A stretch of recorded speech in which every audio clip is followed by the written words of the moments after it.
इनमें से कौन सी जनजाति बहादुर। हेलो दोस्तों, स्वागत है आपका हमारे यूट्यूब चैनल के झारखंड जीएस सीरीज में। झारखंड जीएस सीरीज के अंतर्गत अभी हम लोग झारखंड की सभ्यता एवं संस्कृति देख रहे हैं, जिसका 2 लेक्चर कंप्लीट हो चुका है। आज हम लोग तीसरे लेक्चर की बात करेंगे। आज हम लोग तीसरे लेक्चर में जो प्रश्न छूट गए हैं और वो हम लोग देखेंगे। ये सारे इंपॉर्टेंट प्रश्न हैं जो पिछले बहुत सारे एग्जाम में पूछे गए हैं। आगे आने की भी संभावना इसकी बहुत तीव्र है। साथ ही इसका डिस्क्रिप्शन भी हम लोग डिस्कस करते चल रहे हैं, जिससे आपकी तैयारी बूस्ट हो सके। आज जो हम लोग टॉपिक स्टार्ट कर रहे हैं वो है कर्मा से। कर्मा से संबंधित देखिए क्वेश्चन कहाँ पूछा गया, एक्साइज कांस्टेबल 2019 में पूछा गया है।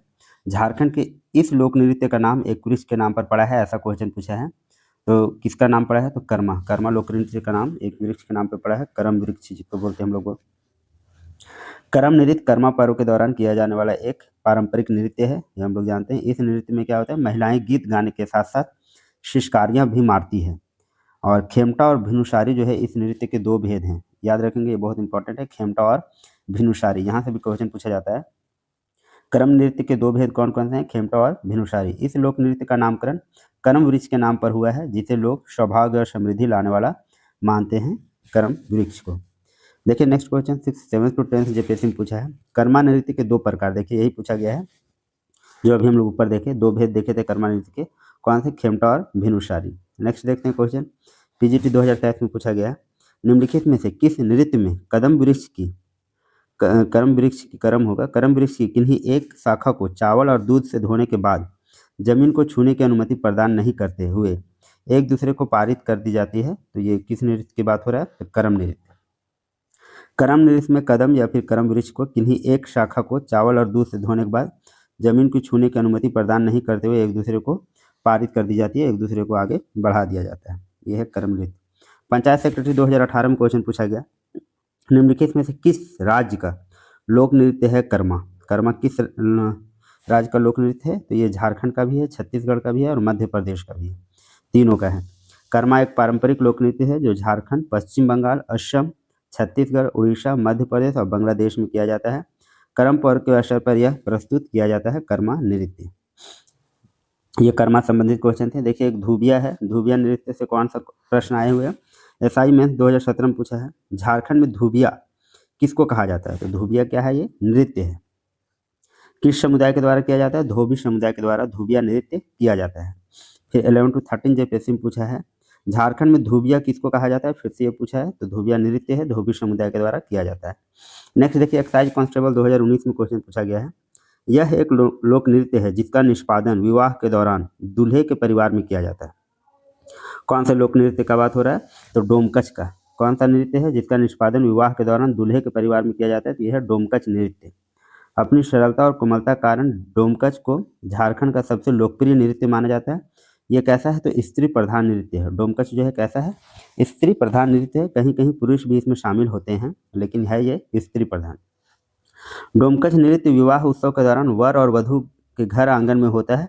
यह नृत्य विवाह शादी तय हो जाने के बाद 15 दिन पूर्व से ही वर वधू के घर आंगन में रात्रि में होता है। यह नृत्य देव उठान से आरंभ होकर रथ यात्रा की समाप्ति तक चलता है। कौन सा नृत्य, तो डोमकच नृत्य, याद रखेंगे डोमकच नृत्य। नेक्स्ट देखिए एसआईपीटी 2017 में क्वेश्चन पूछा गया। झारखंड के स्थानीय जनजातियों के बीच प्रचलित जसपुरिया, असमिया, झुमटा, एकहरिया नृत्य के प्रकार हैं। तो ये जो जसपुरिया हो गया, असमिया हो गया, झुमटा हो गया, एकहरिया हो गया, ये किस नृत्य के प्रकार है, तो डोमकच नृत्य के। झारखंड के स्थानीय जनजातियों के बीच प्रचलित जो है जसपुरिया, असमिया, झुमटा, एकहरिया, दोहरी आदि जो है डमकच बोलिए या डोमकच बोलिए नृत्य के प्रकार हैं। डमकच मूलतः क्या है, स्त्री प्रधान नृत्य है, परंतु कहीं कहीं पुरुष की भी सहभागिता होती है, ये हम लोग देख लिए हैं। इस नृत्य में भाग लेने वाली युवतियाँ अपने जूड़ों को डमरू के आकार में संवारती है, डमरू के आकार में बांधती है। डमरू के आकार के केस विन्यास के कारण इस नृत्य शैली का नाम जो है डमकच पड़ा। डमकच क्यों पड़ा है, तो जो महिलाएं होती है वो अपने जोड़ों को डमरू के आकार में संवारती, इस कारण। डमकच नृत्य के 3 रूप हैं, एकहरिया है डमकच, एकहरिया डमकच, दोहरी डमकच और झुमटा डमकच, ये याद रखेंगे। अब देखिए सोहराई संबंधित, देखिए प्रीवियस ईयर क्वेश्चन देखने से क्या होगा, आपको एक आइडिया लग जाएगा किस तरह के प्रश्न पूछते हैं, आपको तैयारी कैसी रखनी है। सोहराई से संबंधित देखिए क्वेश्चन पूछा गया एसआईपीटी 2017 में। सोहराई नृत्य में महिला गाती है, क्या गाती है, तो चुमावड़ी गीत गाती हैं महिलाएं। सोहराय नृत्य क्यों? मवेशियों के लिए मनाए जाने वाला त्योहारों के समय किया जाता है। इस नृत्य में महिला जो है चुमावड़ी गीत गाती है, वो मवेशियों को चुमाती है और इसलिए चुमावड़ी गीत गाती है। जबकि पुरुष गाय जमाव गीत गाकर नाचते हैं। पुरुष क्या करते हैं? गाय जमाव गीत गाते हैं, महिलाएं जो है चुमावड़ी गीत गाती है। इसमें पुरुषों एवं महिलाओं द्वारा सामूहिक रूप से गाय जमाव लांगड़े नृत्य संगीत की प्रस्तुति की जाती है। गाय जमाव और लांगड़े नृत्य संगीत की प्रस्तुति की जाती है पुरुष एवं महिलाओं द्वारा। देखिए अन्य प्रमुख नृत्य से संबंधित प्रश्न देखते हैं। टीजीटी 2012 में क्वेश्चन पूछा गया, झूमर, पाइका, नटुआ तथा अग्नि क्या हैं? सभी किसके प्रकार हैं? तो नृत्यों के प्रकार हैं। देख लेते हैं, झूमर हो गया, पाइका हो गया, नटुआ तथा अग्नि नृत्यों के प्रकार हैं। झूमर झारखंड का लोक नृत्य है। मर्दानी झूमर तथा जनी झूमर इसके अन्य प्रकार हैं। दो प्रकार हैं, एक मर्दानी झूमर हो गया और एक हो गया जनी झूमर। ये दो प्रकार हैं झूमर के। यह कुर्मी, महतो, उरांव, अशूर समुदाय के द्वारा किया जाने वाला लोक नृत्य है। पाइका नृत्य का प्रदर्शन झारखंड के सदानों एवं आदिवासी समुदायों में बारातियों, राजा, मंत्री, गुरु आदि सम्मानित अतिथियों के स्वागत एवं शोभ यात्राओं में की जाती है। किसका? पाइका नृत्य का। नटुआ, नट सबसे बना है जिसका अर्थ है नाचने वाला। पंच परगना क्षेत्र में पुरुष नर्तक को नटुआ कहा जाता है। पुरुष नर्तक को क्या कहा जाता है? नटुआ। ये पुरुष प्रधान नृत्य है नटुआ। अग्नि नृत्य एक धार्मिक नृत्य है जो मांडा या विपु पूजा के अवसर पर किया जाता है। आग पर चला जाता है मांडा पूजा के अवसर पर। तो अग्नि नृत्य एक ऐसा नृत्य है जो एक धार्मिक नृत्य है जो मांडा पूजा या विपु पूजा के अवसर पर किया जाता है। इस नृत्य के द्वारा शील की पूजा की जाती है। किसकी पूजा की जाती है? शील की पूजा। याद रखेंगे, ये इंपॉर्टेंट फैक्ट है। SIPT 2017 में क्वेश्चन पूछा गया, चढ़नतली, रथ क्रीड़ा, ढढ़िया तथा खेमटा नृत्य के प्रकार हैं। तो किस नृत्य के प्रकार हैं? तो अंगनई नृत्य के प्रकार हैं।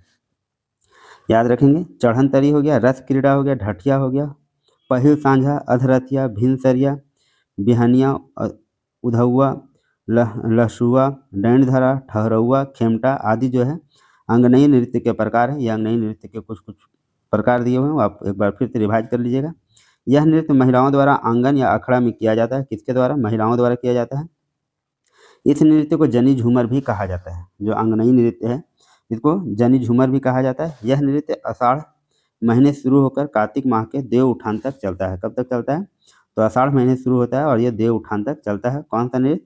तो अंगनई नृत्य बोलिए या जनी झूमर बोलिए। और ये उसको प्रकार दिए हुए हैं, चढ़नतली हो गया, रथ क्रीड़ा हो गया और जो भी है एक बार आप उसको रिवाइज कर लीजिएगा फिर से। टीजीटी 2009 में क्वेश्चन पूछा है, इनमें से कौन सा एक लोक नृत्य झारखंड का नहीं है? ऐसा क्वेश्चन पूछा है।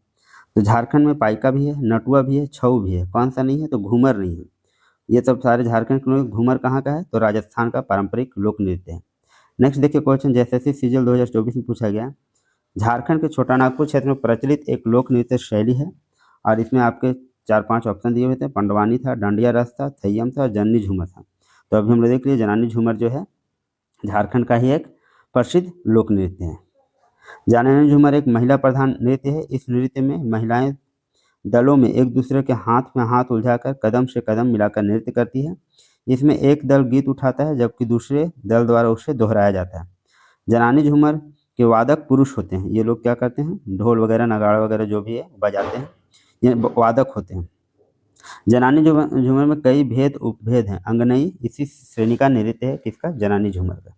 इस तरह के प्रश्न पूछे जाते हैं। देखिए SIPT 2017 में क्वेश्चन पूछा गया, झारखंड में आयोजित मछुआ महोत्सव में सामान्यतः किस नृत्य प्रदर्शित किया जाता है? मछुआ महोत्सव में कौन सा नृत्य? तो भदुरिया नृत्य। कौन सा? भदुरिया नृत्य जो है मछुआ महोत्सव में प्रस्तुत किया जाता है। ये आपको याद रखना है।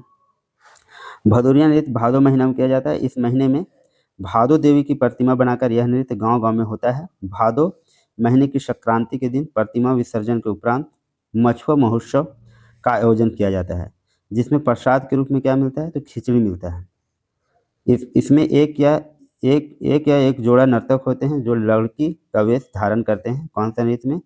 तो भदोरिया नृत्य में, जो भादो महीना में किया जाता है, मछुआ महोत्सव के दौरान आयोजित किया जाता है। यह है SIPT 2017 में फिर क्वेश्चन पूछा है, निम्न में से किस नृत्य के प्रकार को नचनी खेलड़ी नृत्य भी कहा जाता है? नचनी या खेलड़ी नृत्य किसको बोलते हैं? तो कली। कौन सा नृत्य को? कली नृत्य को। कली नृत्य को नचनी या खेलड़ी नृत्य भी कहा जाता है। कली को क्या बोल रहे हैं हम लोग? नचनी और खेलड़ी नृत्य भी कह रहे हैं। इस नृत्य में श्रृंगार और भक्तिपरक गीतों में राधा कृष्ण प्रसंग के गीतों की प्रस्तुति मुख्य रूप से होती है। किस नृत्य में? नचनी खेलड़ी बोलिए या फिर कली नृत्य बोलिए। इसमें राधा कृष्ण प्रसंग के गीतों की प्रस्तुति होती है। इस नृत्य की प्रमुख नर्तकी को कली या खेलड़ी कहा जाता है। प्रमुख जो नर्तकी होती है उसको हम लोग कली बोलते हैं या फिर खेलड़ी बोलते हैं। किस नृत्य में? नचनी नृत्य या खेलड़ी नृत्य में। नेक्स्ट है SIPT 2017 में क्वेश्चन पूछा, हंट के लिए तैयारी करने का कार्य किस नृत्य में दर्शाया जाता है? हंट, हुंटा नृत्य क्या है? तो हुंटा नृत्य में दर्शाया जाता है। हंट के लिए तैयारी करने का कार्य जो है किस नृत्य रूप में दर्शाया गया है? तो हुंटा नृत्य। हुंटा नृत्य किस जनजाति का? संथाल जनजाति का एक पुरुष प्रधान नृत्य है। इस नृत्य में शिकार, हंट में तो शिकार हेतु तैयारी करने का कार्य दर्शाया जाता है कि इसमें हुंटा नृत्य, याद रखेंगे हुंटा नृत्य में। नेक्स्ट देखिए असाइनमेंट 2017 में क्वेश्चन पूछा है, झारखंड में किस लोक नृत्य को जन्मोत्सव आदि अवसरों पर पुरुषों के द्वारा किया जाता है? तो ये कौन सा नृत्य है? पवड़िया नृत्य। क्या नाम है? पवड़िया नृत्य जो है पुरुषों द्वारा किया जाता है जन्मोत्सव आदि के अवसर पर। नेक्स्ट देखते हैं क्वेश्चन SIPT 2017 में पूछा है, नटुआ नाच में प्रयुक्त पगड़ी को पंच परगना क्षेत्र में सामान्यतः कहा जाता है। तो नटुआ नाच में जो पगड़ी प्रयुक्त होता है उसको हम लोग क्या बोलते हैं? कालगा। पंच परगना क्षेत्र में उसको क्या बोला जाता है? कालगा। नटुआ नृत्य क्या है, कैसा है? तो पुरुष प्रधान नृत्य है। यह पाइका नृत्य का एकल रूप जैसा है, पाइका नृत्य जैसा ही है। नटुआ नट शब्द से बना है जिसका अर्थ है नाचने वाला। यह पंच परगना क्षेत्र में सर्वाधिक लोकप्रिय नृत्य है। कैसा है ये भी याद रखेंगे, पुरुष प्रधान नृत्य है। ये भी क्वेश्चन पूछा जाता है। पंच परगना क्षेत्र में पुरुष नर्तक को नटुआ कहते हैं। नटुआ नाच में प्रयुक्त पगड़ी को पंच परगना क्षेत्र में सामान्यतः क्या कहते हैं? तो कालगा कहते हैं। यही प्रश्न पूछा गया है कि नटुआ नाच में जो प्रयुक्त पगड़ी होता है उसको क्या बोलते हैं? कालगा कहा जाता है। नटुआ नृत्य श्रृंगार और वीर रस का संगम है। श्रृंगार रस है और वीर रस भी है, युद्ध कुशल का नृत्य है। नटुआ नृत्य वीरता का प्रतीक है।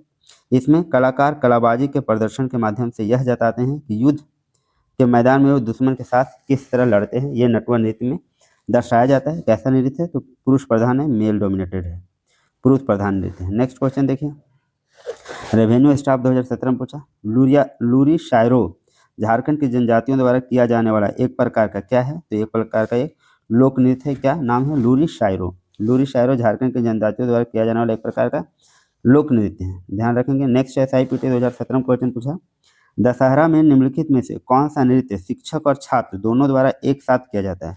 शिक्षक और छात्र द्वारा किया जाता है किसके? दशहरा में। नाम क्या है? दर्शन नृत्य। क्या नाम है? दर्शन।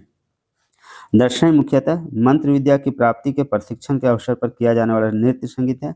यह नृत्य दशहरा के अवसर पर गुरु गृह में, मतलब गुरु के घर में शिक्षक छात्र के मध्य होता है। इस नृत्य की सबसे बड़ी विशेषता यह है कि पुरुष वर्ग के लोग ही महिलाओं की वेशभूषा आभूषण धारण कर नृत्य करते हैं, मतलब पुरुष प्रधान नृत्य ही है। दर्शन नृत्य, दर्शन से दशहरा याद रखेंगे, छात्र और शिक्षक के संग में करते हैं। इसमें संथाली गीतों का भाव भक्तिपूर्ण होता है। इस नृत्य में नांगड़ा, भुआड़, तुरही, ढाक, बनम, बांसुरी आदि वाद्य यंत्रों को अनिवार्य रूप से बजाया जाता है। किस नृत्य में? दर्शन नृत्य। क्या नाम रखें? दंडशय नृत्य। दंडशय नृत्य दशहरा में किया जाता है, याद रखेंगे। नेक्स्ट SIPT 2017 में क्वेश्चन पूछा है, स्थानीय नृत्य संगीत का प्रकार नहीं है। ये पूछा है कौन नहीं है? तो डोमकच भी है, लुझरी भी है, खेमटा भी है। कौन नहीं है? बिहा नहीं है। बिहा नहीं है। देखिए डोमकच हो गया, लुझरी हो गया, खेमटा ये झारखंड का नृत्य है, जबकि बिहा स्थानीय नृत्य संगीत का प्रकार नहीं है, बल्कि यह एक संस्कार है, विवाह संस्कार, जो विवाह के सभी संस्कारों पर गाए जाते हैं। सोहर, खेलोनो, सुमंगली एवं कोहबर बिहा गीत है, वो गीत है। नेक्स्ट SIPT 2017 में क्वेश्चन पूछा है, दोशमी नृत्य प्रकार के संगीत का प्रयोग किया जाता है। दोशमी नृत्य कौन नृत्य है? दोशमी नृत्य किस प्रकार के संगीत का प्रयोग किया जाता है? तो लांगड़े संगीत का। दोशमी नृत्य अगहन के महीने में किया जाने वाला नृत्य है। इस नृत्य में जाहिर में होता है। इस नृत्य में लांगड़े नृत्य गीत की प्रस्तुति की जाती है। इसमें लांगड़े नृत्य गीत की प्रस्तुति की जाती है। क्या है फिर लांगड़े क्या है? ये क्वेश्चन पूछा है। तो लांगड़े क्या है? एक प्रकार का नृत्य है। नेक्स्ट देखिए JPSC बैकलॉग 2024 में पूछा, झारखंड में निम्नलिखित में से कौन सा समूह यात्रा नृत्य प्रदर्शित करता है? यात्रा नृत्य कौन सा समूह? ऑप्शन दिया है केवल स्त्री, केवल पुरुष, और सी है स्त्री पुरुष साथ साथ में। तो यात्रा नृत्य जो है स्त्री और पुरुष दोनों साथ में करते हैं। यात्रा शब्द यात्रा या जाना होता है। यात्रा की उत्पत्ति आंतरिक रूप से संगीत में थिएटर के रूप में है, जिसे पारंपरिक रूप से श्री चैतन्य के भक्ति आंदोलन के उदय का श्रेय दिया जाता है। यह स्त्री पुरुष का सामूहिक नृत्य है। कौन सा नृत्य? यात्रा नृत्य। ये देखिए नृत्य से ये सारे प्रश्न बने हुए हैं। अब देखिए गीत और संगीत से कौन सा प्रश्न पूछा गया। SIPT 2017 में क्वेश्चन पूछा गया। झारखंड के छोटा नागपुर क्षेत्र में लोकगीत का ज्ञात संगीत क्या है। लोकगीत का ज्ञात जो है संगीत क्या है ये पूछा गया है। तो ऑप्शन है डोमकच, झूमर, डैणधरा, विवाह, अगौनी। ये सारा जो है लोकगीत और ज्ञात संगीत का प्रकार है किस क्षेत्र में, छोटा नागपुर क्षेत्र में। झारखंड की संस्कृति में गीत संगीत को महत्वपूर्ण स्थान है। लोक संस्कृति में गीत को अभिव्यक्ति का सशक्त माध्यम माना गया है। लोक में प्रचलित, लोक से रचित और लोक के परिवेश पर आधारित गीत को क्या कहा जाता है, लोकगीत। लोक में प्रचलित, लोगों में प्रचलित है, लोगों द्वारा रचित है और लोगों के परिवेश पर आधारित है, इसलिए इसको लोकगीत कहा जाता है। झारखंड के छोटा नागपुर क्षेत्र में लोकगीत का ज्ञात संगीत डमकच, झूमर, डैणधरा, विवाह, अग्नि आदि शामिल हैं। नेक्स्ट है महिला सुपरवाइजर 2014 में पूछा डोमकच क्या है। तो डोमकच क्या है, तो डोमकच एक तरह का तो लोक नृत्य है। डोमकच लोकगीत स्त्रियों द्वारा विवाह के अवसर पर गाया जाता है। यह एक प्रकार का लोक नृत्य भी है। तो डोमकच दोनों है, एक तरह का लोकगीत भी है, लोक नृत्य भी है। तो इसका एक आंसर नहीं हो सकता था, ये दोनों है। देखिए SIPT 2007 और 11 to 13 JPSC 2024 में क्वेश्चन रिपीट हुआ है। निम्नलिखित लोकगीतों में से कौन सा झारखंड में विवाह के दौरान गाया जाता है। देखिए डोमकच आपके लिए बहुत इंपॉर्टेंट है, बहुत बार इससे प्रश्न बने हैं, आगे आने की भी संभावना है, बिल्कुल ध्यान से आप देखेंगे। डोमकच जो है महिला प्रधान गीत है जो विवाह के अवसर पर गाया जाता है। विवाह तय होने के बाद विवाह की तिथि से 15 दिन पूर्व वर एवं कन्या दोनों के घर आंगन में घर या गांव की लड़कियां और महिलाएं रात्रि में आधी रात तक डोमकच नृत्य करती है और डोमकच गीत भी गाती हैं। नेक्स्ट देखिए SIPT 2017 में पूछा औंधी गीत को के अवसर पर गाया जाता है। औंधी गीत को कब गाया जाता है, तो शादी के अवसर पर गाया जाता है। ये आप लोग याद रखेंगे, अभी हम लोग पढ़ रहे हैं जो प्रीवियस ईयर में आए हुए क्वेश्चन है, इसका डिटेल भी आप लोगों को हम लोग देखेंगे दूसरे बुक से भी। नेक्स्ट है JSSC असिस्टेंट मेंस 2014 में औंधी गीत कब गाया जाता है, फिर से क्वेश्चन रिपीट हुआ है। तो विवाह के समय जो क्वेश्चन रिपीट हो रहा है बिल्कुल तो याद रखेंगे। ये जब बुक कंप्लीट हो जाएगा उसके बाद हम लोग दूसरे बुक को डिटेल से भी देखेंगे। अभी इसमें हम सारे प्रश्नों को देख रहे हैं जो प्रीवियस एग्जाम में पूछे गए हैं, इससे आपको एक आइडिया लग जाएगा नेक्स्ट एग्जाम के लिए। झारखंड राज्य में झूमर गीत किस अवसर पर गाया जाता है, ये क्वेश्चन पूछा गया। तो पर्व त्योहार के अवसर पर गाया जाता है झूमर गीत। झूमर गीत विभिन्न पर्वों एवं त्योहारों पर गाए जाते हैं। इसमें नृत्य गीत सभी उच्च स्वर में गाए जाते हैं जो नृत्य प्रधान होते हैं। नेक्स्ट JEE 2012 में क्वेश्चन पूछा ओहिरा गीत के साथ किस त्योहार का संबंध है। तो ओहिरा गीत के जहाँ से संबंध है वो वंदना त्योहार का है। किसका है, वंदना त्योहार का। ओहिरा गीत वंदना पर्व के अवसर पर गाया जाता है। वंदना पर्व सोहराय पर्व झारखंड में आदिवासियों और गैर आदिवासियों द्वारा मनाया जाने वाला एक महत्वपूर्ण त्यौहार है। कौन सा, वंदना। यह कार्तिक अमावस्या तथा कुछ जगहों पर जनवरी माह में के दौरान प्रतिवर्ष मनाया जाता है। क्या मनाया जाता है, तो यह हो गया कार्तिक अमावस्या और हो गया जनवरी माह में। जनवरी माह में और कार्तिक अमावस्या में मनाया जाता है कौन, ओहिरा गीत। वंदना पर्व के अवसर पर ये गाया जाता है। नेक्स्ट है SIPT 2017 में क्वेश्चन पूछा झारखंड के संगीत के संदर्भ में आम क्या है, यह ऑप्शन है आमतौर पर आदिवासी प्रकृति का है। यहाँ पश्चिम बंगाल और बिहार के साथ समानता है। संगीत केवल धार्मिक व्यक्ति के लिए, इनमें से सभी। और या फिर वन, ये देखिए ऑप्शन नंबर 1 का करेक्ट है, 1 और 2। यह आमतौर पर आदिवासी प्रकृति का है। यहाँ पश्चिम बंगाल और बिहार के साथ समानता है। ये क्या, संगीत केवल धार्मिक व्यक्ति के लिए नहीं है, ऐसा तो नहीं है। झारखंड की संस्कृति में संगीत को महत्वपूर्ण स्थान प्राप्त है। लोक संस्कृति में गीत को अभिव्यक्ति का सशक्त माध्यम माना गया है।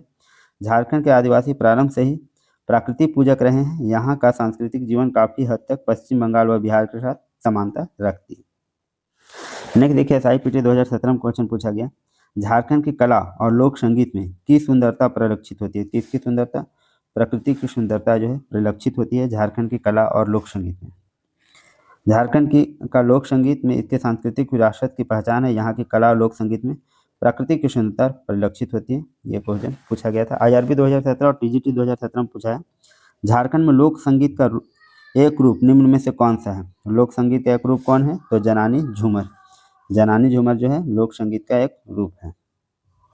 SIPT 2017 में क्वेश्चन पूछा गया है फगुआ एक प्रकार का स्थानीय संगीत है जिसे के पर्व पर गाया जाता है। किसके पर्व पर गाया जाता है, ये होली के पर्व पर गाया जाता है। फगुआ एक स्थानीय संगीत है जिसे होली पर्व के अवसर पर गाया जाता है फागुन के महीने में। ये फगुआ से ही आपको समझ में आ रहा है कि होली के पर्व पर गाया जाता होगा। ये होली हमारी सभ्यता और संस्कृति की एक ऐसी धरोहर है जो सजीव रूप से अपने इष्ट को खुश करने के लिए पूरा समाज प्रेम और सौहार्द के रंग में जुड़कर गीत गाता है। फगुआ कैसा है? तो मौसमी गीत है। फगुआ कैसा है? मौसमी गीत है। देखिए जैसे कि सिजिल 2016 में क्वेश्चन पूछा गया है, संगीत के इन प्रकारों में से कौन सा फागुन के महीने में गाया जाता है? और आपका ऑप्शन में आपका फगुआ है, तो बहुत आसान सा क्वेश्चन है ये। नेक्स्ट देखिए 6 जेपीएससी में पूछा है, कजली कब गाया जाता है? तो कजली गाया जाता है कब? वर्षा ऋतु में। याद रखेंगे, कजली कब गाया जाता है? वर्षा ऋतु में गाया जाता है कजली। वर्षा ऋतु को लोकगीतों एवं पर्वों में कजली का अपना महत्वपूर्ण स्थान है। यह पर्व महिलाओं के साथ अटूट रिश्ता है। सावन भादो माह में कजली गाने का प्रचलन पुराने समय से रहा है। कजली किसका गीत है? स्त्रियों का गीत है। यह पावस काल में गाया जाता है। महिलाएं झूले पर बैठकर कजली लोकगीत गाती है। इसे विरह गीत भी कहते हैं। क्या कजली को कहते हैं? विरह गीत। विरह गीत बोलते हैं। याद में गाया जाता है। SIPT 2017 में क्वेश्चन पूछा है, झूमर, टुनमुनिया, बारहमासा, झूला गीत, ये सभी स्थानीय संगीत के प्रकार संगीत के किस श्रेणी में आते हैं? ये पूछा है, तो ये कजली श्रेणी में आते हैं। झूमर हो गया, टुनमुनिया हो गया, बारहमासा हो गया, झूला गीत हो गया। ये झूमर, टुनमुनिया, बारहमासा और झूला गीत कजली के भेद हैं। इन गीतों में भाई बहन के विशुद्ध प्रेम की भावनाएं भी देखने को मिलती है। झारखंड में जन नायकों की गाथाएं लोक गायकों द्वारा गाई जाती है। इन गाथाओं की अभिव्यक्ति भी कजली लोकगीत के माध्यम से देखने को मिलती है। कजली को कजरी नाम से भी जाना जाता है। कजली को एक और नाम क्या? कजरी। कजरी बोले, कजली बोले। इनके कुछ कुछ गीत हैं, झूमर, टुनमुनिया, बारहमासा, झूला गीत, ये सब कजली के ही भेद हैं। देखिए SIPT 2017 में क्वेश्चन पूछा है, प्रवासी झारखंड मजदूर किस प्रकार के संगीत गाते हैं? तो प्रवासी झारखंड मजदूर जो है किस प्रकार के संगीत गाते हैं? तो नागपुरी संगीत। क्या गाते हैं? नागपुरी संगीत। SIPT 2017 में क्वेश्चन पूछा है, निम्न में से कौन सा झारखंड स्थानीय जनजातियों में एक महोत्सव गीत है? तो कौन महोत्सव गीत है? तो सोहराय। आपको ऑप्शन से भी पता चलेगा कौन सा? सोहराय। सोहराय महोत्सव गीत है, जबकि अन्य जो है ऋतु गीत है। भदवाही, उदासी, पावस, ये सारे ऋतु गीत हैं। और महोत्सव गीत बोला सोहराय, त्योहार में गाया जाता है, सोहराय है। नेक्स्ट देखिए वाद्य यंत्र से कौन कौन से प्रश्न अभी तक पूछे गए हैं वो हम लोग देखेंगे। जेपीएससी बैकलॉग 2024 में पूछा गया, मांदर क्या है? ये बहुत आसान सा क्वेश्चन। मांदर क्या है? तो मांदर वाद्य यंत्र है। इसका आंसर गलत है, हथियार दे दिया है। मांदर क्या है? वाद्य यंत्र। मांदर झारखंड का प्राचीन और अत्यंत लोकप्रिय वाद्य है। मांदर को झारखंड में प्रायः सभी समुदायों को लोग बजाते हैं। यह पार्श्वमुखी वाद्य है। यह भी ढोलक प्रकृति का वाद्य है, ढोलक जैसा होता है, किंतु ढोलक की तरह कोमल प्रकृति का वाद्य नहीं है। मांदर मिट्टी के होने के कारण ढोलक से कुछ अधिक भारी होता है। मांदर क्या होता है? जो मिट्टी का बना होता है नीचे। इसमें हनुमान बंदर के चमड़े का प्रयोग मढ़ने के लिए किया था। देखिए हनुमान बंदर का जो चमड़ा लगाया जाता है ऊपर से, अब बकरी के चमड़े का प्रयोग होने लगा। पहले ये होता था बंदर का चमड़ा का प्रयोग होता था मांदर बनाने में, लेकिन अब बकरी के चमड़े का प्रयोग हो रहा है। ध्यान रखेंगे। मांदर वाद्य यंत्र है। IRB 2017 में क्वेश्चन पूछे हैं, इनमें से कौन सा झारखंड के लोकप्रिय संगीत वाद्य यंत्रों में से एक है? कौन लोकप्रिय संगीत में एक है? तो देखिए नगाड़ा भी आपको दिख रहा है, टमक भी आपको दिख रहा है। नगाड़ा और टमक हो जाएगा, संतूर नहीं होगा। नगाड़ा और टमक जो है झारखंड के प्रसिद्ध संगीत वाद्य यंत्रों में से एक है। नगाड़ा झारखंड का प्रथम वाद्य यंत्र माना जाता है। नगाड़ा तो हम लोग जान रहे हैं। नगाड़ा का प्रयोग शुभ कार्यों, युद्ध, शिकार, नृत्य, मुनादी पीटने, अखाड़ा में बैठक बुलाने आदि में प्रयोग हो जाता है नगाड़ा का। इसकी तीव्र और समूह आवाज से बम बंडिंग जैसे ध्वनि निकलती है। नगाड़ा देखिए किस 3 श्रेणी के होते हैं। एक होता है बृहत नगाड़ा, एक होता है मध्यम नगाड़ा और एक होता है छोटा नगाड़ा। 3 श्रेणी के होते हैं, बृहत, मध्यम और छोटा। ये हम लोग नगाड़ा के बारे में देखें। अब देखिए टमक क्या है? टमक संथालों का पीर वाद्य है। यह छोटे नगाड़े से भी छोटा होता है। मतलब छोटा नगाड़ा जो देख रहे हैं उससे भी छोटा प्रकार होता है ये टमक का। छोटा होने के कारण इसे कमर में बांध कर बजाया जाता है। यह लोहे, लकड़ी या मिट्टी के अर्धवृत्ताकार खोल में बनाया जाता है। ऐसे लोहे हो गया, लोहा, लकड़ी या मिट्टी का अर्धवृत्ताकार खोल में बनाया जाता है। नेक्स्ट है SIPT 2017 में पूछा, वाद्य यंत्र थाला को द्वारा तैयार किया जाता है। अब थाला जो है कैसे तैयार होता है भाई? तो कांसा द्वारा तैयार किया जाता है। थाला वाद्य यंत्र कांसा का बना होता है। यह कांसे की थाली के समान होता है, जिसका गोलाकार किनारा ऊपर की तरफ उभरा हुआ होता है। गोलाकार किनारा क्या होता है? ऊपर की तरफ उभरा हुआ होता है। ऐसे थाला जो है, इस वाद्य यंत्र के मध्य में एक छिद्र में रस्सी पिरोकर झुलाया जाता है। इसमें क्या होता है? मध्य में एक छिद्र में रस्सी पिरोकर इसको झुलाया जाता है। इसमें मक्का या खलरी का खलरी का प्रयोग किया जाता है। ये इस तरह का वाद्य यंत्र होता है, एक थाला कांसा से बना होता है। नेक्स्ट देखिए SIPT 2017 में क्वेश्चन पूछा है, बांसुरी का अन्य प्रकार है। बांसुरी का अन्य प्रकार क्या है? तो ऑप्शन दिए हुए थे मुरली, केंद्रीय, शहनाई और मदन भेदी, ऐसा दिया हुआ था। तो बांसुरी का अन्य प्रकार जो है मुरली है। मुरली बांसुरी की तरह वाद्य है, इसे तथा खोखले बांस से बनाया जाता है। इसकी बनावट बांसुरी जैसी ही होती है, किंतु इसे होठों से नहीं, मुंह में थोड़ा सा डालकर सीधे बांसुरी की तरह या शहनाई की तरह बजाया जाता है। क्या है? इसको होठों से नहीं, मुंह में थोड़ा सा डालकर और बांसुरी की तरह या शहनाई की तरह बजाया जाता है। ये क्या है? मुरली। क्या है? मुरली। नेक्स्ट है क्वेश्चन, जैसे सीजीएल 2024 में पूछा है, एक तारा के वाद्य यंत्रों में से एक है जिसका प्रयोग झारखंड में किया जाता है। तो एक तारा क्या है? तार। एक तारा जो है तार के वाद्य यंत्रों में तार लगा हुआ होता है इसमें। एक तारा एक तंत्री वाद्य है जिसमें एक तार होने के कारण इसका नाम जो पड़ गया वो एक तारा पड़ गया। यह भी गोल कद्दू या कोहड़े के सूखे पक्के खोल पर एक 4-5 फीट लंबे खोखले बांस की केंद्रीय बनम जोड़ दिया जाता है। खोल का ऊपरी भाग खुला रहता है जिसमें चमड़े से मढ़ दिया जाता है। यह एकल गीत के साथ बजाया जाता है। इसमें एक तार लगा हुआ होता है। इसमें क्या है? यह जो है गोल कद्दू या कोहड़े के सूखे पक्के खोल पर 4-5 फीट लंबे खोखले बांस की केंद्रीय बनम की तरह जड़ दिया जाता है और उसमें एक तार लगाया जाता है। नेक्स्ट है जैसे सीजीएल 2024 में क्वेश्चन पूछा है, निम्नलिखित में से किस वाद्य यंत्र को झारखंडी वायलिन कहा जाता है? देखिए ये भी क्वेश्चन पूछा है। तो झारखंडी वायलिन किसको कहा जाता है? केंद्री को। ये सारे बहुत इंपॉर्टेंट प्रश्न है, इससे आपको बहुत आइडिया मिल जाएगा नेक्स्ट एग्जाम के लिए। बिल्कुल आप ध्यान से देखते चलेंगे अगर आपका सपना सरकारी नौकरी करने का है तो, और वो भी झारखंड में। केंद्रीय वाद्य यंत्र संथालों का प्रिय वाद्य यंत्र है, इसे झारखंडी वायलिन भी कहा जाता है। कछुए की खाल या नारियल की खोल से इसका तुम्बा बनाया जाता है। कछुए की खाल या नारियल की खोल से तुम्बा बनाया जाता है। तुम्बा से बांस या लकड़ी का दंड जुड़ा रहता है, उस पर 3 तार लगे होते हैं। कितना तार लगा होता है केंद्रीय में? तो 3 तार लगे होते हैं।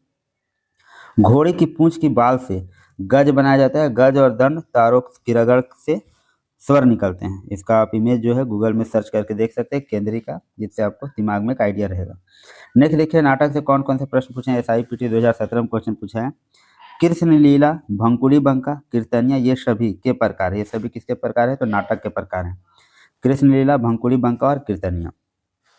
कृष्ण लीला, भंकुली बंका और कीर्तनिया, डोमकच, रामायण, जट जाटिन आदि जो है ये क्या है? नाटक के प्रकार है। रामायण कृष्ण लीला नाट्य का मंचन पर्व त्योहारों के अनुसार होता है और इसकी भाव भंगिमाओं में साज सज्जा, समाजों की अदायगी, ये सभी रस प्रस्फुटित छलक उठते हैं। डोमकच व्यक्तिगत व्यस्त नाट्य है जिसमें गिने चुने व्यस्त ही शामिल होते हैं।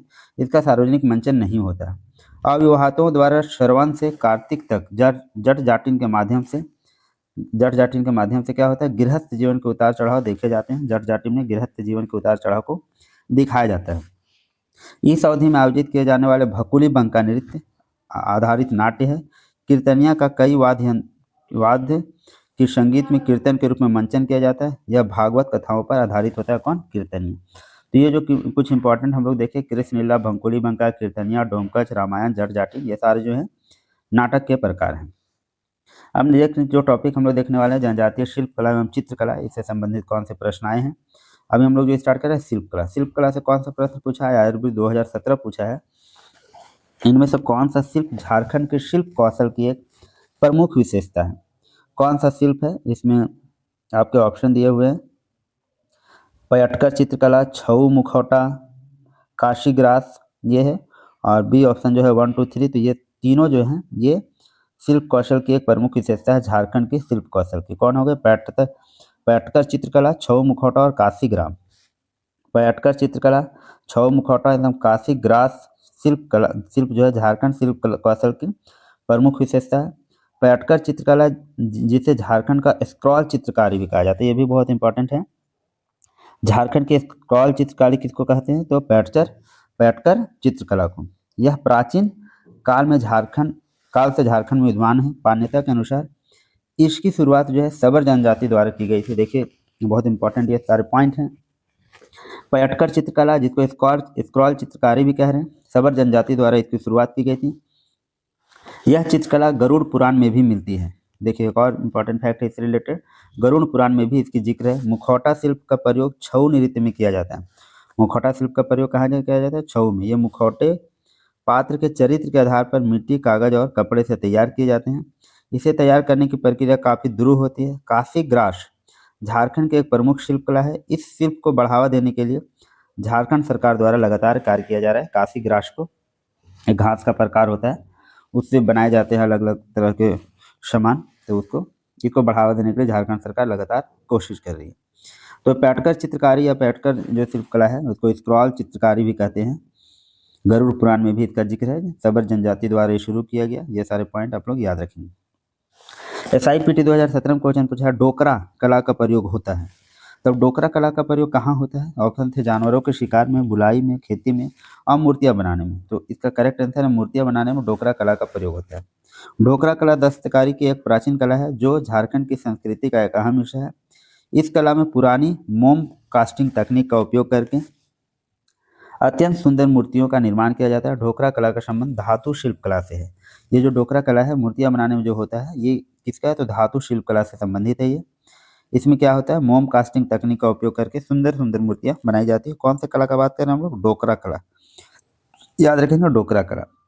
नेक्स्ट क्वेश्चन पूछा है JSSC CGL PT 2016। देखिए क्वेश्चन रिपीट किया है कि झारखंड का डोकरा निम्नलिखित में से किस शिल्प कला पर से संबंधित है? तो आप अभी हम लोग ऊपर देखिए धातु शिल्प कला से संबंधित है। ये आसान हो गया प्रश्न, 2 बार रिपीट किया है डोकरा कला को।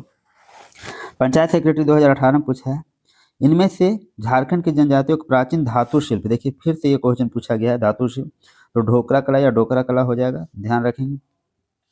IRB 2017 TGT 2017 पूछा है झारखंड में से निम्नलिखित में से कौन सा झारखंड के मल्हार और तेनित्र जनजातियों द्वारा। देखिए प्राचीन धातु शिल्प फिर से आ गया। सबर जनजाति भी इसमें अगर बोला जाता है तो वो भी मल्हार और तेनित्री जनजातियों द्वारा पूछा है, लेकिन धातु शिल्प के बारे में पूछा है तो डोकरा हो जाएगा। डोकरा कला झारखंड के मल्हार और तेंत्री जनजातियों की एक परंपरागत प्राचीन धातु शिल्प कला है जो झारखंड में बहुत ही प्रसिद्ध है। स्थानीय भाषा में इसे सिरे पेड़ू या घड़वा कहा जाता है। देखिए ये भी कुछ जो नाम आ रहे हैं इंपॉर्टेंट है आपके लिए। स्थानीय भाषा में इसको सिरे पेड़ू बोलते हैं या घड़वा बोलते हैं। इस कला से कोई सामग्री बनाने की विधि को मोम क्षय विधि कहते हैं। क्या बोलते हैं? इस विधि को मोम क्षय विधि कहा जाता है। इस कला में तांबा, जस्ता, रांगा आदि धातुओं के मिश्रण की ढलाई करके मूर्तियां, बर्तन और रोजमर्रा के सामान बनाए जाते हैं। इस प्रक्रिया में मधुमक्खी के मोम का इस्तेमाल होता है। किसका इस्तेमाल होता है? तो मधुमक्खी के मोम का इस्तेमाल होता है। किस कला की बात कर रहे हैं हम लोग? डोकरा कला की। बहुत बार प्रश्न इसको रिपीट किए हैं। नेक्स्ट IRB 2017 में क्वेश्चन पूछा है झारखंड के तंत्री और मल्होर। देखिए फिर से क्वेश्चन पे समुदाय द्वारा झारखंड की किस प्रकार की शिल्प कला से जुड़े हैं। फिर अभी होगा धातु का ये धातु शिल्प कला बार बार उसको पूछ रहा है, आगे पीछे करके जो आपके लिए बहुत इंपॉर्टेंट है। झारखंड के तंत्री और मल्होर समुदाय के लोग धातु शिल्प के विशेषज्ञ होने के और कलाकृतियों की एक श्रृंखला बनाने के लिए प्रसिद्ध हैं। प्रतिभाशाली कारीगर हथियारों और शिकारी औजारों से लेकर कृषि उपकरण और सजावटी सामान तक ये सभी प्रकार के सामान बनाते हैं जो राज्य की समृद्ध आदिवासी विरासत का प्रतिनिधित्व करता है। नेक्स्ट IRB 2017 में क्वेश्चन पूछा है इनमें से कौन सा जंगली घास जिसे डोकरा कला बिल्कुल याद रखेंगे। अब नेक्स्ट क्वेश्चन देख रहे हैं हम लोग इनमें से कौन सा जंगली घास है जिसे कटोरे, पेन स्टैंड, कोस्टर और मैट में बुना जाता है या डाइड कठिन रंगीन बक्से, गुड़िया, टेबल, मैट और क्रिसमस पेड़ की सजावट में बुना जाता है। ये पूछा है घास का नाम, तो ये है सवाई घास। सवाई घास एक जंगली घास है जिसे कटोरे, पेन स्टैंड, कोस्टर और मैट में बुना जाता है। यह डाइड कठिन रंगीन बक्से, गुड़िया, टेबल, मैट और ये सारा चीज में इसका प्रयोग होता है। सवाई घास जनजाति समाज की आजीविका का एक महत्वपूर्ण साधन है। सवाई घास।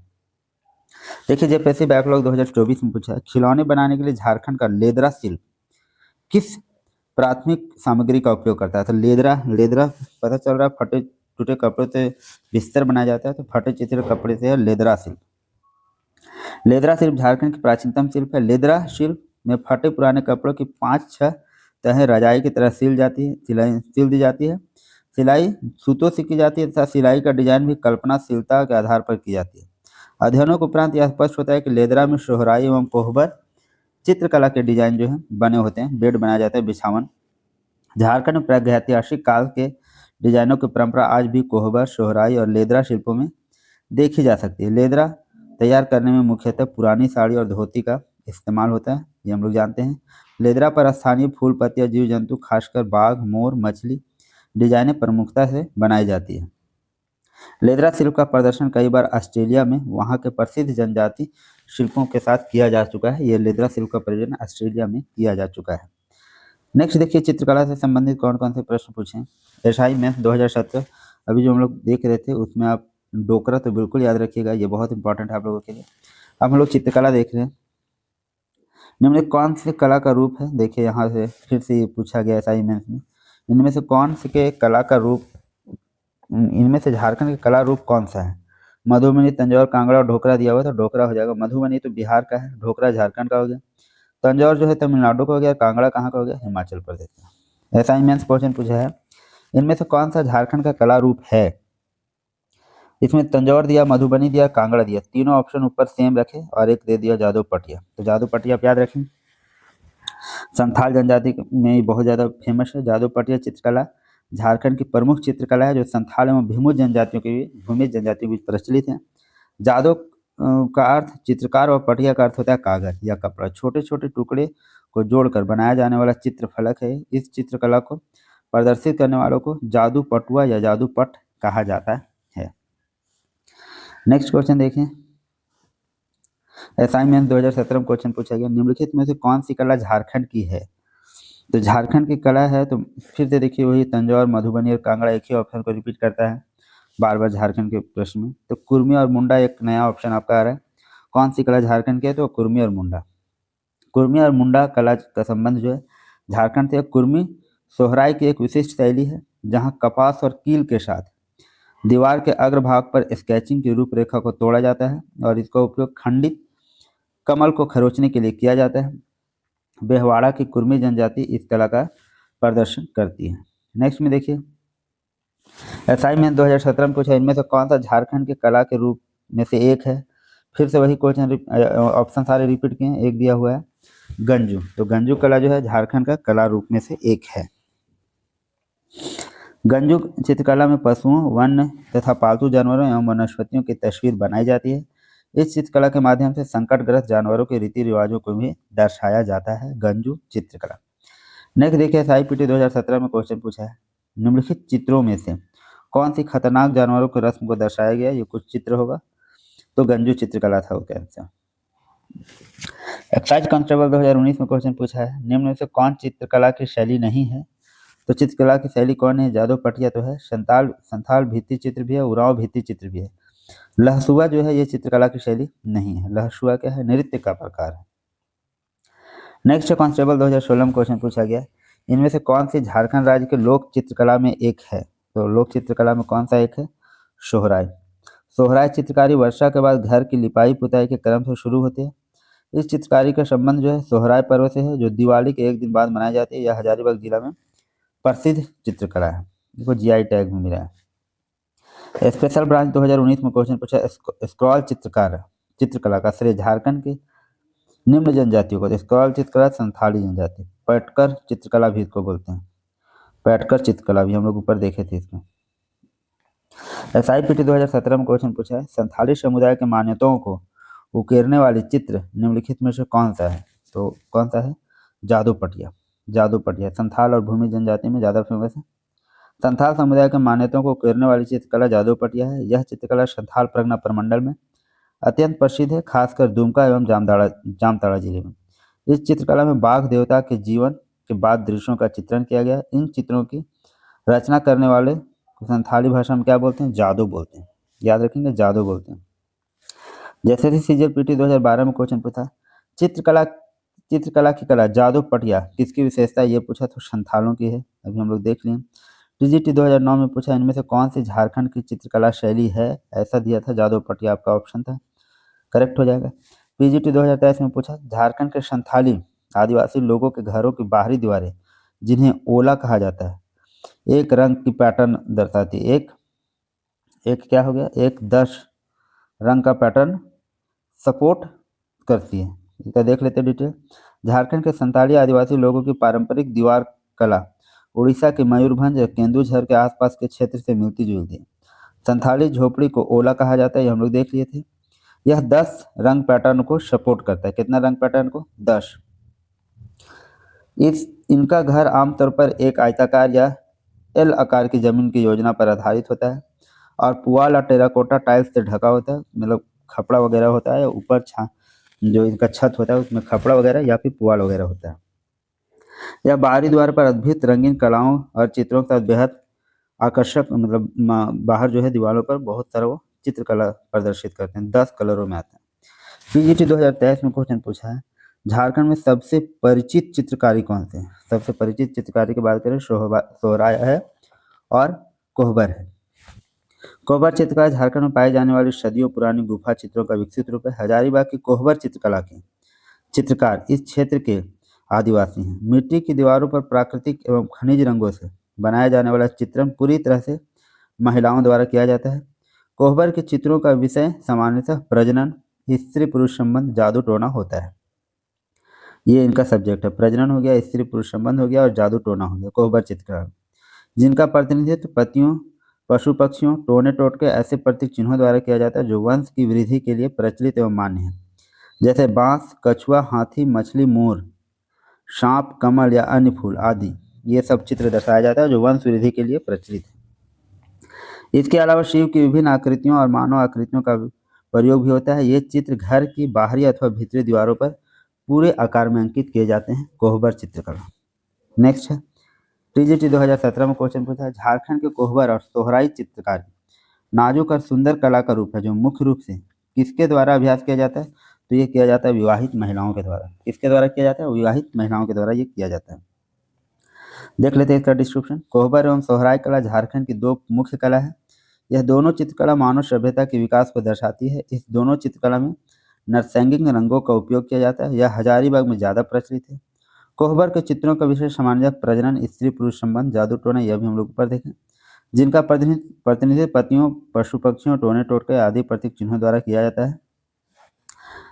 ठीक है, ये देखिए वंश वृद्धि के लिए प्रचलित है। सोहराय चित्रों में दीवारों की पृष्ठभूमि मिट्टी के मूल रंग की होती है, उस पर कथई, लाल, गोंद, कावलिन और काले मैग्नीज रंगों की आकृतियां बनाई जाती हैं। यह चित्रकला विवाहित महिलाओं द्वारा बनाया जाता है। कोहबर एवं सोहराय को 2020 में जीआई टैग प्रदान किया गया है। कोहबर और सोहराई चित्रकला को हजारीबाग में ये ज़्यादा फेमस है। नेक्स्ट देखिए आईआरबी 2017 में क्वेश्चन पूछा है, झारखंड के कोहबर और सोहराई चित्रकारी नाजुक कला का रूप है जो मुख्य रूप से किसके द्वारा बनाया जाता है? फिर से क्वेश्चन पूछा है, तो विवाहित महिलाओं द्वारा ये। नेक्स्ट देखिए जैसे सीजन में पूछा है, और झारखंड की दो प्रमुख कलाएं हैं, तो कोहबर और सोहराई हो जाएगा। नेक्स्ट देखिए एसआईपीटी में पूछा, खोहबर एक जनजातीय का मतलब कोहबर है जिसमें खो का मतलब क्या है भाई? तो गुफा है। कोहबर बोले, खोहबर बोले। कोहबर या खोहबर दो शब्दों से मिलकर बना कोह या खो का मतलब होता है गुफा। बर का मतलब होता है दूल्हा, जिसका अर्थ है कि गुफा में विवाहित जोड़ा। विवाहित महिला द्वारा अपने पति के घर कोहबर कला का चित्रण विशेष तौर पर किया जाता है। इस चित्रकारी का सर्वाधिक प्रचलन बिरहोर जनजाति में पाया जाता है। कोहबर चित्रकारी में सिक्की देवी का विशेष चित्रण किया जाता है। किसका किया जाता है? सिक्की देवी। याद रखेंगे, कोहबर चित्रकारी में सिक्की देवी का विशेष चित्रण मिलता है। कोहबर चित्रकला को 2020 में जीआई टैग दिया गया, ये भी हम लोग डिस्कस कर चुके हैं। नेक्स्ट है एसआईपीटी 2017 में क्वेश्चन पूछा, बुलू इमाम किस जनजातीय लोक कला से संबंधित है? तो बुलू इमाम जो है सोहबर और सोहराई और कोहबर लोक कला से संबंधित है। बुलू इमाम झारखंड में आदिवासी संस्कृति और विरासत के संरक्षण के लिए काम करने वाले पर्यावरणविद एवं लेखक हैं। इन्हें कोहबर एवं सोहराई भित्ति चित्रों को प्रकाश में लाने का श्रेय जाता है। इन्होंने झारखंड की आदिवासी कला और संस्कृति पर कई फिल्में बनाई हैं। इन्हें 12 जून 2012 को लंदन में हाउस ऑफ लॉर्ड्स में ने गांधी अंतर्राष्ट्रीय शांति पुरस्कार 2011 प्रदान हुआ है। किनको? तो हम लोग बात कर रहे हैं बुलू इमाम का। इनको हाउस ऑफ लॉर्ड्स में ने गांधी अंतर्राष्ट्रीय शांति पुरस्कार 2011 में प्राप्त हुआ, जबकि 2019 में वे पद्म श्री सम्मान से सम्मानित किए गए। यह भी बहुत इंपॉर्टेंट है। बुलू इमाम को कब मिला है? तो 2019 में पद्म श्री सम्मान मिला। कोहबर और सोहराई चित्रकला के आगे बढ़ाने के लिए इनका नाम जाना जाता है। एसआईपीटी 2017 में क्वेश्चन पूछा है, झारखंड में वंदना नामक एक कला का प्रकार है से संबंधित है। तो वंदना जो है एक कला का प्रकार है जो चित्रकला से संबंधित है। झारखंड में वंदना कला का संबंध चित्रकला से है। यह त्योहार के अवसर पर आंगन व दीवारों पर की जाने वाली चित्रकारी है वंदना। नेक्स्ट है वंदना त्योहार भी है। हालांकि एसआईपीटी को सोहराई भी हम लोग बोलते हैं वंदना। एसआईपीटी 2017 में क्वेश्चन पूछा, गरुड़ पुराण में निम्न में से कौन सी पेंटिंग भी मिलती है? ये अभी हम लोग ऊपर चर्चा कर रहे थे। पैटकर जो है जिसको हम लोग स्क्रॉल चित्रकारी भी कहते हैं, ये गरुड़ पुराण में भी इसका जिक्र है, जो हम लोग अभी ऊपर देखे थे। संथाल जनजाति का ये बहुत इंपॉर्टेंट था, तो याद रखते हुए चलेंगे। जो पढ़ रहे उसको ध्यान में रखें। एसआई में 2017 में क्वेश्चन पूछा है, निम्न में से कौन सा झारखंड के कला रूप में से है? तो कौन झारखंड के कला रूप में है? वो 3 ऑप्शन जो बार बार दे रहा है एग्जाम, कांगड़ा, तंजौर और मधुबनी देता है, साथ में सोहराय है, तो सोहराय आपका हो जाएगा। एक तरह से ऑप्शन देके इसको आसान भी बनाया जा रहा है। सोहराय कला एक आदिवासी कला है। इसका प्रचलन हजारीबाग जिले के बादन क्षेत्र में कई वर्ष पूर्व शुरू हुआ था। इस क्षेत्र में इस्को पहाड़ियों की गुफाओं में आज भी इस कला के नमूने देखे जाते हैं। बादम राजाओं ने इस कला को काफी प्रोत्साहित किया था। नेक्स्ट IRB 2017 और TGT 2017 में पूछा है, कंघी cut, comb cut painting Jharkhand की निम्नलिखित जनजातियों में से किसकी एक अनूठी परंपरा है? किस जनजाति की है ये कॉम्ब कट? तो ये है उरांव जनजाति की। कंघी कट या कॉम्ब कट पेंटिंग झारखंड में किसकी परंपरा है? तो उरांव जनजाति की। फिर से ये क्वेश्चन रिपीट हुआ एक्साइज कांस्टेबल 2019 में। उरांव कॉम्ब कट क्या है? तो एक ये चित्रकला है।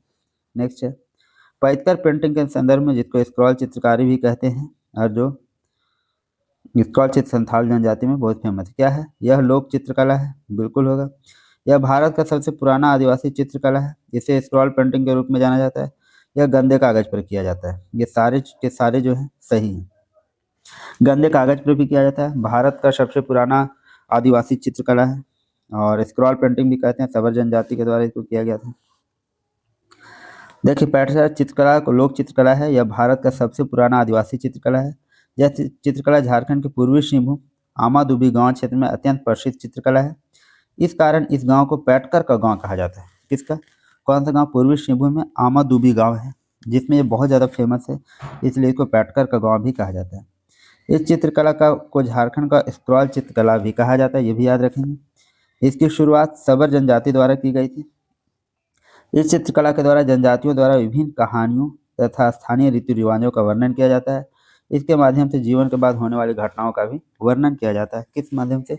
पैटकर चित्रकारी बोलिए या फिर स्क्रॉल चित्रकला बोलिए। नेक्स्ट है जनजातीय पर्व एवं त्यौहार। इसमें क्वेश्चन पूछा है असाइनमेंट 2017 में, त्योहारों के निम्नलिखित समूह में से कौन सा आदिवासी समूहों के बीच मनाया जाता है? तो कौन मनाया जाता है? सरहुल, कन्ना, धागू और मोध। तो इसमें हो गया ये सरहुल मनाया जाता है, कन्ना मनाया जाता है, धागू मनाया जाता है, मोध मनाया जाता है। ये मनाया जाने वाला त्यौहार है। देखिए, नेक्स्ट क्वेश्चन देखते हैं। आदिवासी त्योहारों में पूजित कौन सा वृक्ष झारखंड का राज वृक्ष माना जाता है? तो कौन है ये? शखुआ, जिसका रासायनिक वैज्ञानिक नाम भी आपको याद रखना है, शोरिया रोबस्टा। ये बहुत आसान सा क्वेश्चन है। देखिए, अब आगे देखते हैं सरहुल से संबंधित कौन कौन से प्रश्न आए हैं। ये बहुत इंपॉर्टेंट टॉपिक है। झारखंड में मनाया जाने वाला एक लोकप्रिय जनजातीय त्यौहार कौन होता है? सरहुल है। सरहुल मनाया जाता है झारखंड में। नेक्स्ट है, झारखंड में सरहुल किस रूप में मनाया जाता है? तो एक त्यौहार बोले, एक उत्सव बोले, एक उत्सव के रूप में मनाया जाता है। नेक्स्ट क्वेश्चन पूछा है SIPT 2017 में, झारखंड में सरहुल त्यौहार किस ऋतु में मनाया जाता है? तो बसंत ऋतु। कब मनाया जाता है? ये बसंत ऋतु में मनाया जाता है। सरहुल त्यौहार चैत्र माह यानी बसंत ऋतु में मनाया जाता है, इसलिए बसंतो उत्सव फूलों का और जंगल के फिर से खिल उठने के पर्व के रूप में मनाया जाता है। यह पर्व धरती पूजा, खेखेल बेंजा भी कहते हैं इसको। इस पर्व में मुख्य रूप से धरती माँ एवं सूर्य के को बंधन में बांधा जाता है। किसमें? सरहुल पर्व में। किसमें? सरहुल पर्व में क्या होता है? तो धरती माँ और सूर्य को बंधन में बांधा जाता है। नेक्स्ट देखिए, SIPT में पूछा है, हिंदू संस्कृति के अनुसार सरहुल पर्व को सामान्यतः बैसाख महीने के किस दिन मनाया जाता है? तो बैसाख महीने के आखिरी दिन में मनाया जाता है। हिंदू संस्कृति के अनुसार सरहुल पर्व को बैसाख महीने के आखिरी दिन मनाया जाता है, सरहुल त्यौहार। SIPT 2017 में फिर क्वेश्चन पूछा है, जब साल के वृक्ष की शाखाओं पर नए फूल खिलते हैं तो कौन सा त्यौहार मनाया जाता है? तो सरहुल मनाया जाता है, जब शकुआ के वृक्ष में नए फूल खिलते हैं उस समय। नेक्स्ट क्वेश्चन है, सेक्रेटेरिएट स्टेनोग्राफर मेंस 2015 में पूछा है, निम्नलिखित में से कौन सा त्यौहार मार्च अप्रैल के महीने में मनाया जाता है? इसे फूलों का त्यौहार भी कहते हैं। किसको? सरहुल को। किसके बारे में बात हो रहा है? सरहुल के बारे में। कब मनाया जाता है? मंथ भी याद रखेंगे, मार्च अप्रैल में मनाया जाता है। फूलों का त्यौहार भी कहते हैं। 7th to 10th JPSC PT में पूछा है, झारखंड का कौन सा त्यौहार फूलों का त्यौहार के रूप में? देखिए, वही क्वेश्चन है, सरहुल हो गया। नेक्स्ट क्वेश्चन देखिए, PGT 2023 में पूछा है, झारखंड में मनाए जाने वाले फूलों के आदिवासी त्यौहार बाहा भी बोला जाता है। किसको? सरहुल को ही। सरहुल मुख्यतः फूलों का त्यौहार है। इसे साल शखुआ के पेड़ के फूलों का विशेष महत्व होता है। संथाल जनजाति के लोग इस पर्व को क्या बोलते हैं? बाहा बोलते हैं। संथाल जनजाति के लोग इस पर्व को क्या बोलते हैं? बाहा। मुंडा का कौन सा उत्सव सरहुल कहलाता है? मुंडा में इसको क्या बोला जाता है? मुंडा में बोला जाता है बा परब। संथाल में बोला जाता है बाहा, मुंडा में बोला जाता है बा परब। देखिए संथाल में इसको बाहा बोला जाता है सरहुल को, उरांव में खद्दी बोला जाता है, मुंडा या हो जनजाति में बा परब बोला जाता है या फिर बा, खड़िया में जांकोर बोला जाता है और भूमिज में हादी बोंगा बोला जाता है। ये सब इंपॉर्टेंट नाम है। हादी बोंगा भी बोले भूमिज का तो सरहुल ही है, जांकोर बोले तो खड़िया का में बोला जाता है जांकोर, सरहुल ही है। बा परब मुंडा और हो में, खद्दी बोला जाता है उरांव में और बाहा बोला जाता है संथाल में। सरहुल मुंडा जनजाति का उत्सव है, तो सरहुल क्या बोलते हैं हम लोग मुंडा जनजाति में? बा परब। ये क्वेश्चन पूछा है SIPT 2017 में पूछा है। संथाल विभिन्न नामों के साथ सरहुल उत्सव मनाते हैं, इनमें से कौन सरहुल का दूसरा नाम है? तो सरहुल को संथाल क्या बोलते हैं? बाहा। SI में 2017 में पूछा है झारखंड में आदिवासी के सरहुल उत्सव के दौरान किसकी पूजा की जाती है? तो साल वृक्ष सखुआ के वृक्ष की पूजा की जाती है। झारखंड के आदिवासी का सबसे प्रमुख त्यौहार सरहुल है। यह चैत्र माह के शुक्ल पक्ष की तृतीया को मनाया जाता है। सरहुल में चैत्र माह के शुक्ल पक्ष के तृतीया को मनाया जाता है। सरहुल में साल वृक्ष की पूजा की जाती है। यह प्रकृति की पूजा है जिसमें श्री राम की पत्नी सीता की पूजा धरती माता के रूप में की जाती है। साल वृक्ष की पूजा के पीछे आदिवासियों की मान्यता है कि सरना देवी साल के पेड़ पर वास करती है। इस पर्व में साल के फूल और रंगा मुर्गा का काफ़ी महत्व होता है। सरहुल को सृजन का पर्व माना जाता है। इसी समय पाहन घोड़ा देखकर इस वर्ष बारिश की भविष्यवाणी करते हैं। कौन? पाहन घड़ा देखकर इस वर्ष कैसी बारिश होगी ऐसा भविष्यवाणी करते हैं। इस दिन से खेतों में बुआई का कार्य शुरू हो जाता है सरहुल पर्व के बाद। नेक्स्ट है PGT 2023 में क्वेश्चन पूछा है किस त्योहार का नाम शाब्दिक अर्थ साल की वृक्ष की पूजा है? ये आसान सा क्वेश्चन है। सरहुल। सरहुल त्योहार का शाब्दिक अर्थ है साल वृक्ष की पूजा है। सरहुल शब्द दो शब्दों से मिला है, सर तथा हुल। सर का अर्थ है शरई का फूल तथा शखुआ का फूल, साल वृक्ष का फूल, और हुल का अर्थ है क्रांति या फिर बदलाव, अर्थात प्रकृति में पतझड़ के बाद वसंत ऋतु का आगमन होता है तो एक क्रांति का बदलाव या चहुँ दिशा में दृश्यमान हो जाती है। इस बदलाव को ही सखुआ के फूलों के साथ सरहुल के नाम से इस प्रकृति पर्व को मनाया जाता है। PGT 2023 में क्वेश्चन पूछा है साल वृक्ष की पूजा की उत्सव के रूप में? तो सरहुल के रूप में। ये बार बार क्वेश्चन पूछा गया और आपके लिए आसान सा भी टॉपिक है। SIPT 2017 में पूछा है गांव का पुजारी जो सरहुल के दौरान उपवास करता है क्या कहलाएगा? उसको क्या कहते हैं? पाहन कहते हैं। पाहन ही घड़ा देखकर बताता है, भविष्यवाणी करता है कि बारिश कैसी होगी। सरहुल पर्व की शुरुआत एक दिन पहले से होती है, इसे पाहिल उपवास कहते हैं। इस दिन पाहन गांव का पुजारी एवं पहनाई जो रहती है वो उपवास रखती है।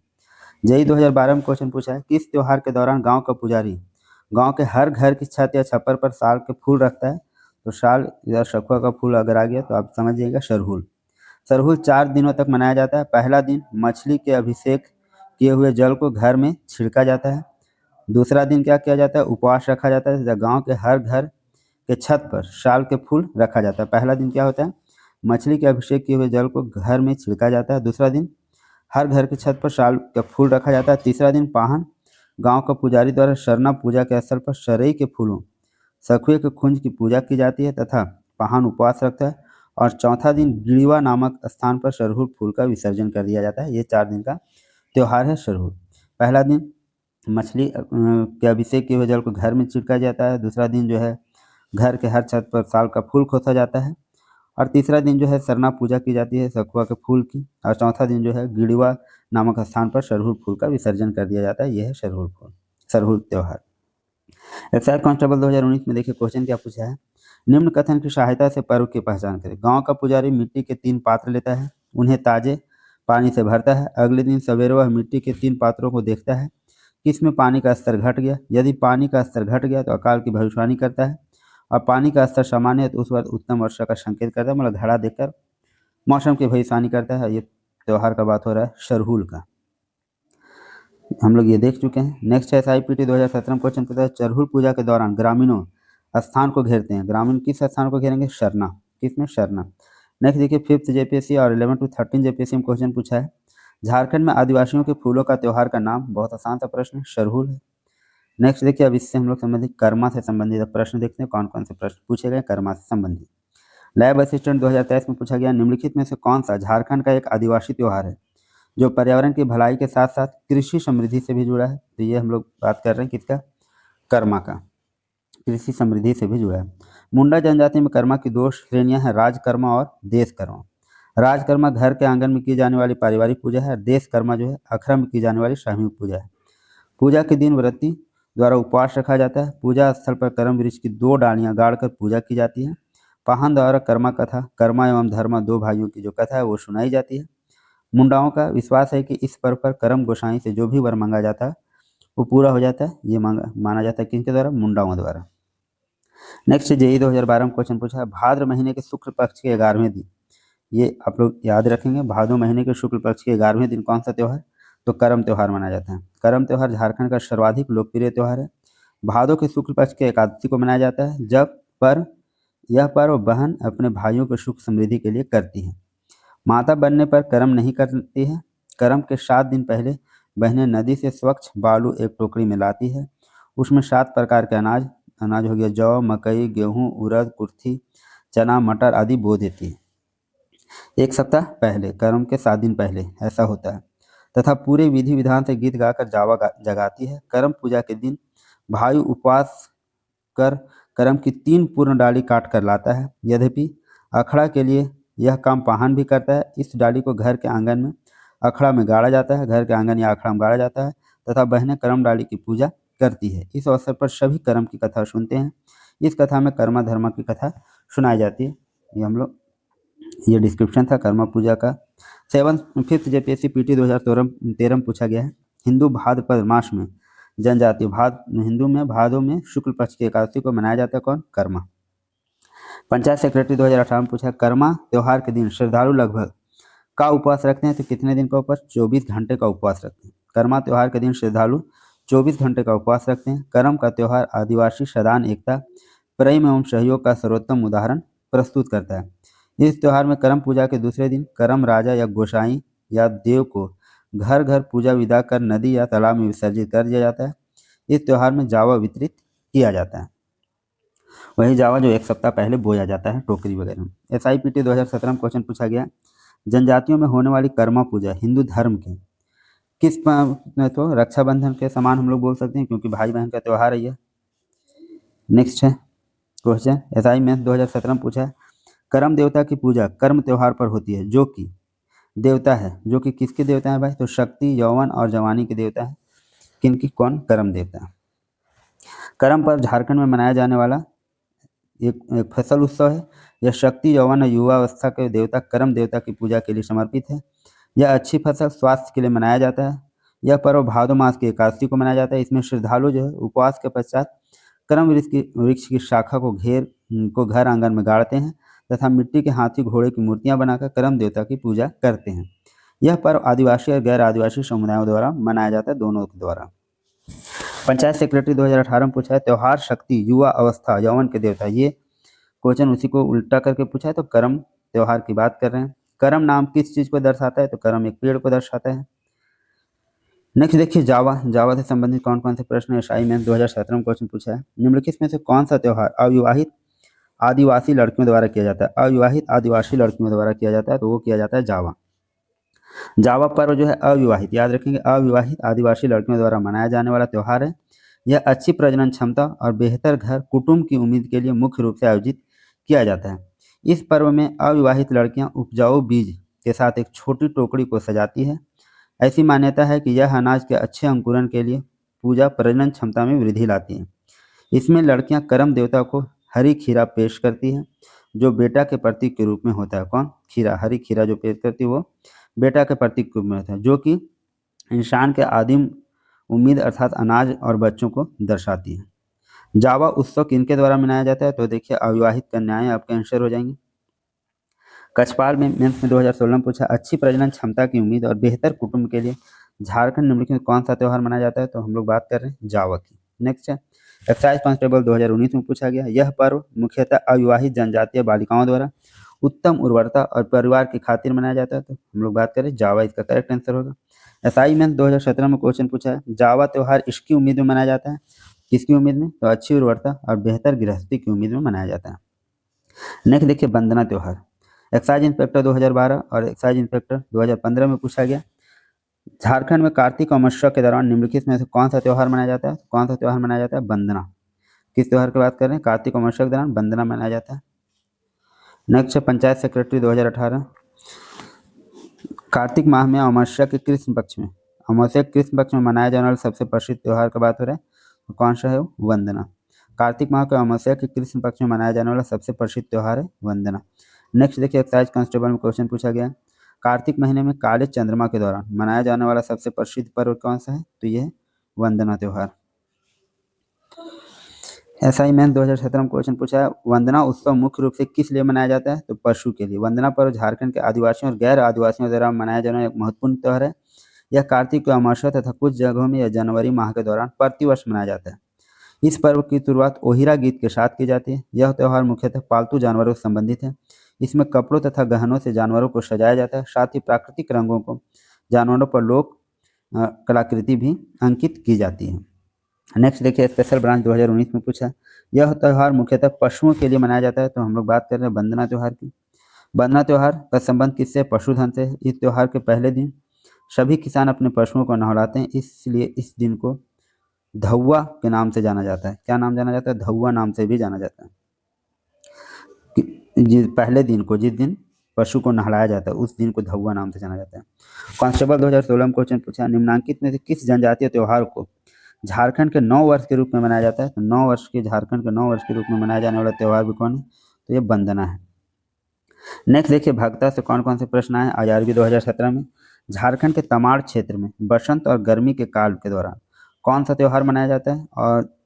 और बुध बाबा की पूजा की जाती है। क्या होता है? गर्मी, बसंत और गर्मी के काल के दौरान मनाया जाता है और बुध बाबा की पूजा की जाती है। झारखंड के तमाड़ एरिया में मनाया जाता है। तो हम लोग किसका बात कर रहे हैं? भगता पर्व। क्या हो जाएगा? कौन सा त्यौहार? भगता पर्व। भगता पर्व पंचपरगना के तमाड़ क्षेत्र में बसंत एवं ग्रीष्म ऋतु के बीच मनाया जाता है। बूढ़ा बाबा की पूजा की जाती है। इसे सरना मंदिर में मनाया जाता है।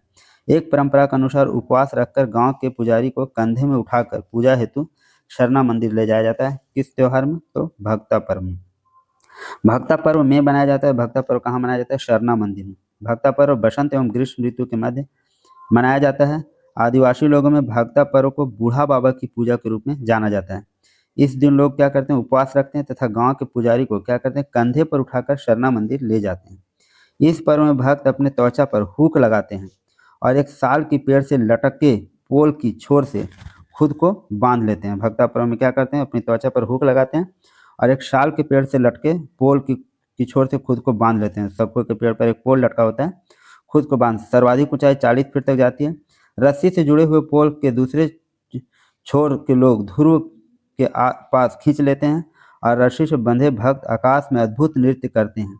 यह मुख्यतः तमाड़ क्षेत्र में होता है भगता पर्व। याद रखेंगे भगता पर्व। इसमें त्वचा में हुक लगा लेते हैं।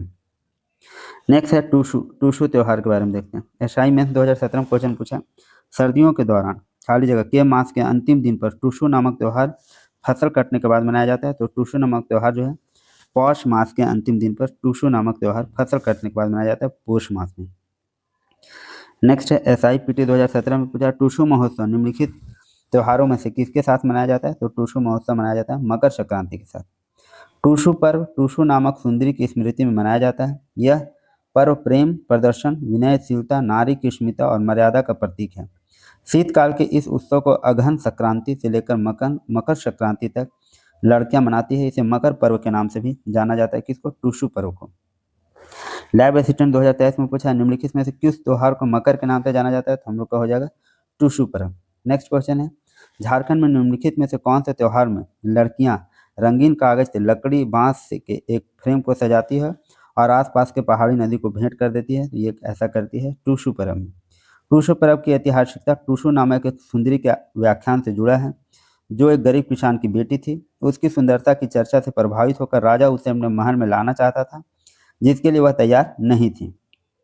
इस पर्व के संबंध में एक घटना 17वीं शताब्दी में झारखंड के क्षेत्र में मुगल बादशाह जहांगीर के सूबेदार अफजल खां से भी जुड़ी है, जो संभवतः टूसू का हरण करना चाहता था, किंतु जब टूसू को पकड़ने के लिए सिपाही गए तो वह जल में समाधि ले ली। इस त्योहार के अवसर पर लड़कियां रंगीन कागज से लकड़ी बांस के फ्रेम को सजाती है और आसपास के पहाड़ी नदी को भेंट कर देती है। ये है टूसू पर्व की कहानी।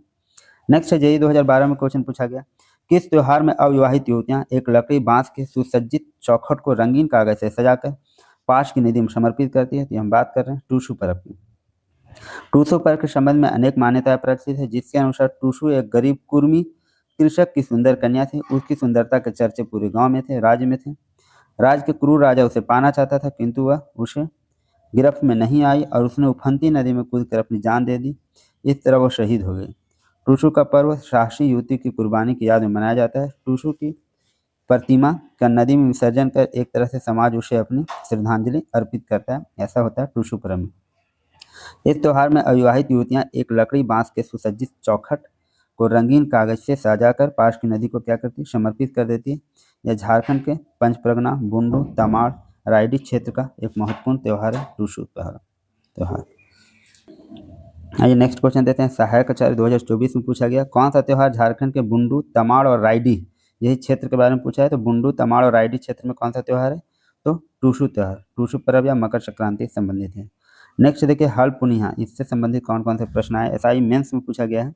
हल पुनिया को इसकी शुरुआत के रूप में माना जाता है। किसकी शुरुआत, तो जुताई की शुरुआत के रूप में। हाल पुनिया त्योहार सर्दियों की गिरावट के साथ शुरू होता है। माघ महीने के पहले दिन को अखान जात्रा या हाल पुनिया के रूप में जाना जाता है। सर्दियों की गिरावट के साथ ये स्टार्ट होता है, जिसे जुताई की शुरुआत भी माना जाता है।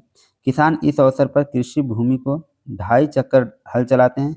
इस दिन अच्छे भाग के प्रतीक के रूप में माना जाता है। पीजीटी 2023 में क्वेश्चन है, माघ महीने के पहले दिन को किस त्योहार के रूप में मनाया जाता है। माघ महीने का पहला दिन तो हल पुनिया, क्या है, हल पुनिया के रूप में मनाया जाता है। कांस्टेबल 2016 में पूछा है, साका कैलेंडर के अनुसार माघ महीने के पहले दिन, माघ महीने का पहले दिन आ गया तो आप याद रखेंगे हल पुनिया का बात होगा। निम्नलिखित में से कौन सा त्योहार, तो हल पुनिया मनाया जाता है। नेक्स्ट देखिए सोहराय से संबंधित प्रश्न, सेक्रेटेरिएट स्टेनोग्राफर मेंस 2015 में पूछा गया। निम्नलिखित त्योहारों में से कौन सा त्योहार केवल झारखंड में ही मनाया जाता है। शिवरात्रि, जन्माष्टमी और पोंगल दिया हुआ है और एक ऑप्शन सोहराय है। तो सोहराय, सोहराय क्या है, पशुओं को श्रद्धा अर्पित करने का त्योहार है जो झारखंड में ही मनाया जाता है। यह दीपावली के दूसरे दिन जानवर धन की महिमा में मनाया जाता है। पंचायत सेक्रेटरी 2018 में पूछा गया, झारखंड में कौन सा त्योहार मनुष्यों की पूजा से संबंधित है। तो आपके सामने दिवाली, होली, सरहुल है, सोहराय है, तो सोहराय हो जाएगा। वंदना भी हालांकि जानवरों से संबंधित है। 6 जेपीएससी 2016 में पूछा है, सोहराय त्योहार दिवाली के दूसरे दिन झारखंड में किसके महिमा में, तो हम लोग जान रहे हैं किसके महीना में मनाया जाता है, तो जानवर धन के महिमा में। नेक्स्ट क्वेश्चन पीजीटी 2023 में पूछा है, निम्नलिखित में से कौन सा त्योहार घरेलू पशुओं की देखभाल के लिए जाना जाता है और दिवाली के तुरंत बाद मनाया जाता है। तो हम लोग बात कर रहे हैं सोहराय की। सोहराय पर घरेलू पशुओं की देखभाल के लिए दीपावली के तुरंत बाद 5 दिनों तक मनाया जाता है। पहला दिन होता है गोड टांडी, बथान में जाहिर एरा का आह्वान किया जाता है तथा रात में प्रत्येक गृहस्थ के युवक युवतियां गो पूजन करते हैं। दूसरा दिन गौशाल पूजा की जाती है तथा गौशाला को अल्पना द्वारा सजाकर गाय को नहलाकर उसके शरीर को रंगा जाता है। गाय के सींग पर तेल व सिंदूर लगाकर उसके गले में फूलों की माला पहना जाती है और उनकी पूजा की जाती है। इसी रात काली मुर्गी या सुअर की बलि दी जाती है। तीसरा दिन क्या होता है, पशुओं को धान की बाली एवं मालाओं से सजाकर खूंटी है, मालाओं से सजाकर, एक मिनट, मालाओं से सजाकर खूंटो हैं जिसे संटाऊ कहा जाता है। चौथा दिन युवक और युवतियां गांव से चावल, दाल, नमक, मसाला आदि मांग कर जमा करते हैं। और 5वां दिन क्या होता है, गांव में एकत्रित चावल, दाल आदि खिचड़ी बनाया जाता है जिसे गांव के साथ लोग मिलकर खाते हैं। 5 दिनों तक चलता है ये सोहराय त्योहार। नेक्स्ट एसआईपीटी 2017 में क्वेश्चन पूछा है, झारखंड राज्य में पशु धोया जाता है और पूजा की जाती है, किस त्योहार की बात कर रहे हैं, तो सोहराय की। सोहराय मवेशियों की पूजा का त्योहार है। यह कार्तिक अमावस्या के अंधेरी रात में दीपावली की तरह मनाया जाता है।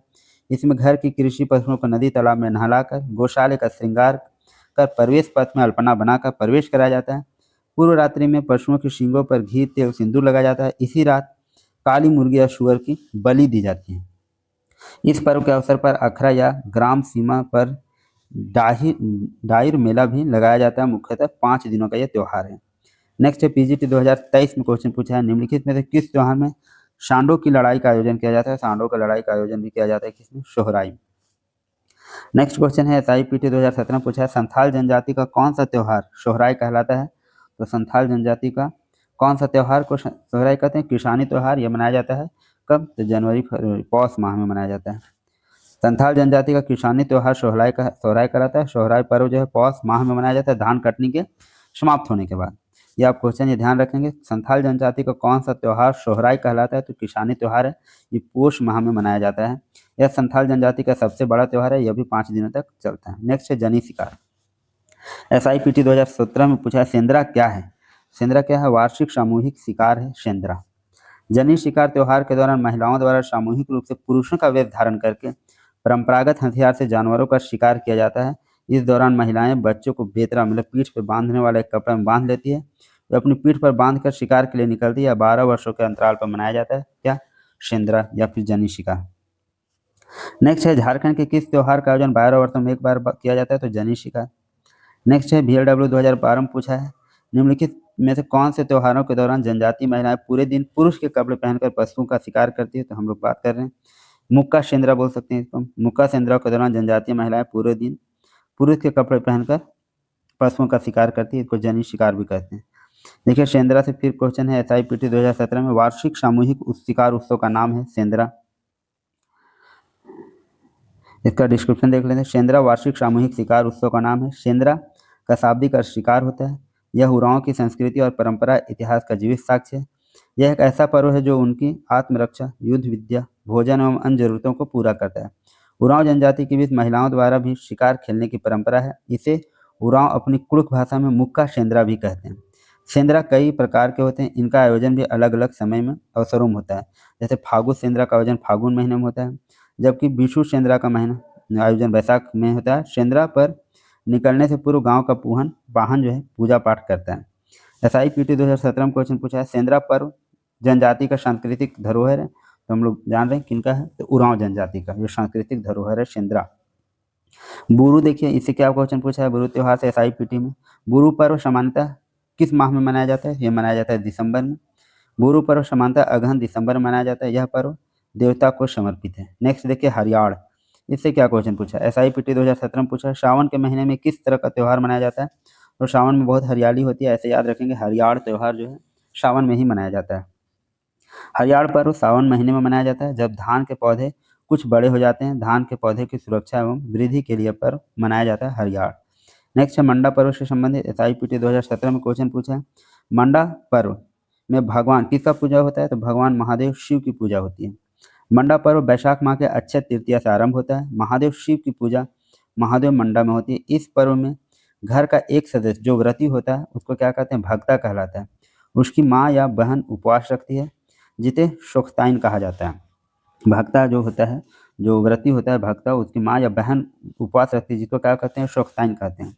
इस पर्व में भक्ताओं को रात्रि में धूप हवन की अग्नि शिखाओं पर ऊपर लटकाकर झुलाया जाता है, जिसे क्या कहते हैं? धुआंसी। भक्तों को क्या किया जाता है? रात्रि में धूप हवन की अग्नि शिखाओं पर ऊपर लटका दिया जाता है, जिसको हम लोग धुआंसी कहते हैं। फिर दहकते अंगारों पर इन्हें चलना भी होता है।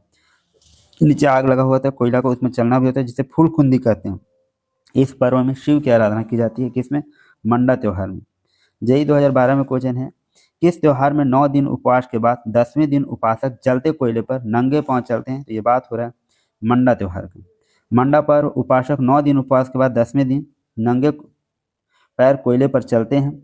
आदिवासियों का एकमात्र ऐसा पर्व है जिसमें मुर्गे की बलि, तपान और हड़िया का प्रयोग वर्जित है। इसमें किसी शिव की पूजा होती है, बलि वगैरह या हड़िया वगैरह का प्रयोग जो है वर्जित है।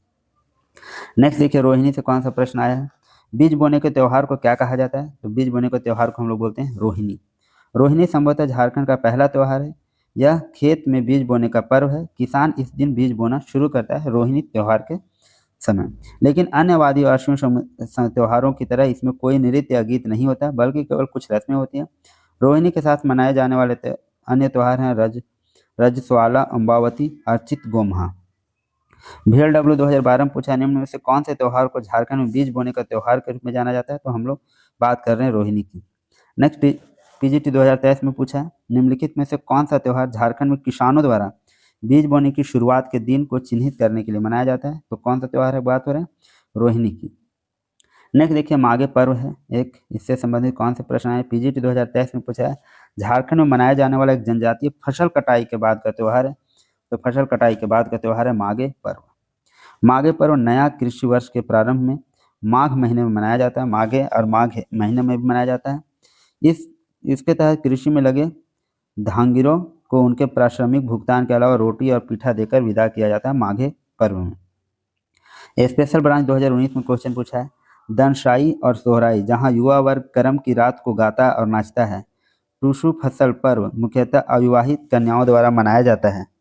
सरहुल बाहा जहां साल और महुआ के फूलों का प्रयोग अनुष्ठानिक रूप में किया जाता है। माघी पूजा ओंग जनजाति का एक महत्वपूर्ण त्यौहार है। तो गलत कथन की पहचान करने वाला तो टूसू पर्व तो अविवाहित महिला था। दनशाई और सोहराई जहाँ युवा वर्ग करम की रात को गाता है। और सरहुल बाहा ये साल वृक्ष का पूजा था। माघी पूजा जो है ओंग जनजाति का महत्वपूर्ण त्यौहार है, ये गलत है। माघी पर्व जो है माल पहाड़िया जनजातियों के महत्वपूर्ण पर्व है। जो माघी पर्व है वो माल पहाड़िया जनजातियों के, यहाँ पे ओंग जनजाति लिखा हुआ था, जिसे ओसारी पूजा की तरह सामूहिक रूप से मनाया जाता है। इसमें 3 बकरे और 7 अंडे की बलि अलग अलग स्थानों पर दी जाती है। माघी पूजा धरती माँ की पूजा है, जिसे भूई देती पूजा भी कहते हैं। क्या बोलते हैं? माघी पूजा धरती माँ की पूजा है और माल पहाड़ी जनजातियों द्वारा मनाई जाती है, जिसे भूई देती पूजा भी कहते हैं। नेक्स्ट देखिए, जितिया से संबंधित कौन कौन से प्रश्न IRB 2017 में पूछा गया। झारखंड की महिलाएं उनके बच्चों के कल्याण के लिए निम्न में से कौन सा उपवास रखती है? तो महिलाएं कौन सा उपवास रखती है बच्चों के कल्याण के लिए? जितिया। जितिया पर्व माताओं द्वारा अपने बच्चों की लंबी उम्र कल्याण के लिए मनाया जाता है। इस पर्व में निर्जला उपवास पूरे दिन किया जाता है। इसे जीवित पुत्रिका व्रत के नाम से भी जाना जाता है। जीवित वाहन की पूजा की जाती है।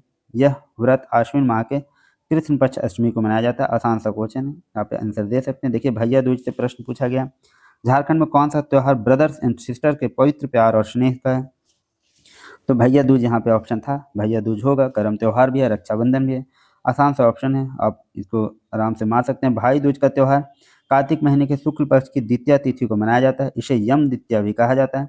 इस त्यौहार दिवाली के 2 दिन बाद आता है। इस दिन बहनें अपने भाई को तिलक लगाती है और उनकी लंबी उम्र के लिए यमराज से प्रार्थना करती हैं। फिर बसंत पंचमी, सरस्वती पूजा। जैसे कि CGL-PT 2016 में पूछा है, बसंत पंचमी का त्यौहार किस मौसम के आगमन का दूत है? तो किनके आगमन का दूत है ये? तो बसंत। प्रत्येक वर्ष माघ माह के शुक्ल पक्ष को पंचमी को क्या होता है? बसंत पंचमी मनाया जाता है। इस दिन से बसंत ऋतु की शुरुआत हो जाती है। बसंत को सभी ऋतुओं का राजा माना जाता है, इस कारण इस दिन को बसंत पंचमी कहा जाता है। इसे माघ पंचमी के नाम से भी जाना जाता है। बसंत पंचमी का त्यौहार बसंत मौसम के आगमन का अग्रदूत है। छठ से संबंधित प्रश्न देखिए, PGT 2023 में पूछा, झारखंड में सूर्य के समान मनाया जाने वाला आदिवासी त्यौहार क्या है? तो छठ है। सूर्य के सम्मान में मनाते हैं हम लोग। लोक आस्था का महापर्व छठ पूजा सूर्य देवता की आराधना करने के लिए की जाती है।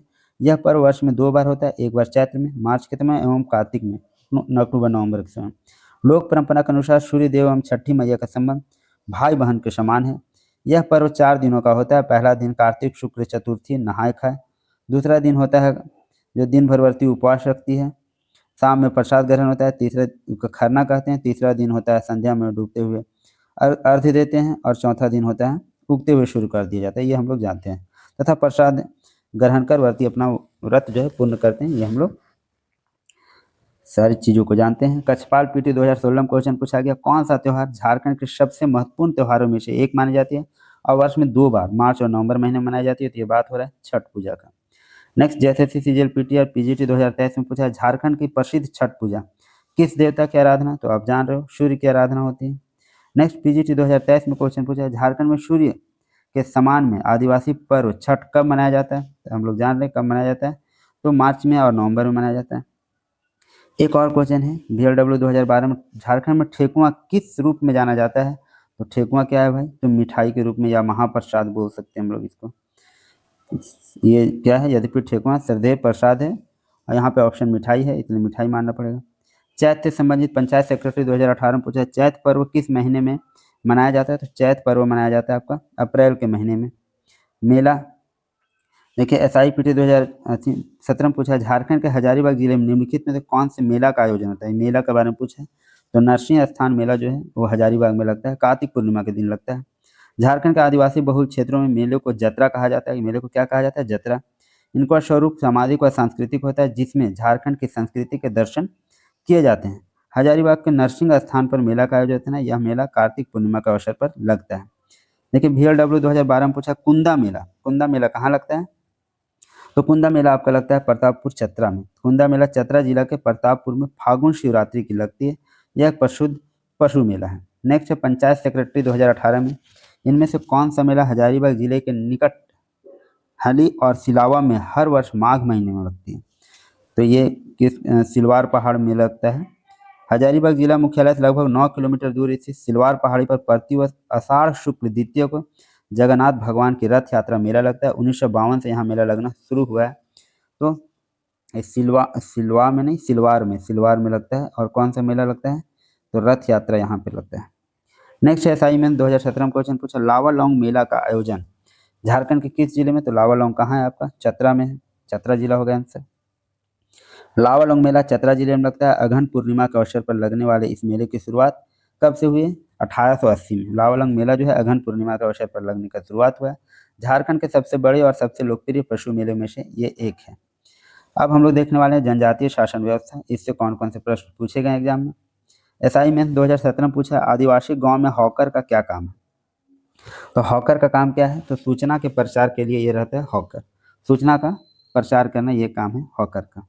नेक्स्ट है, झारखंड के आदिवासी गांव में हॉकर का क्या काम है? फिर एसआईपीटी 2017 में पूछा है। तो इसका क्या काम है? जानकारी का प्रचार करना।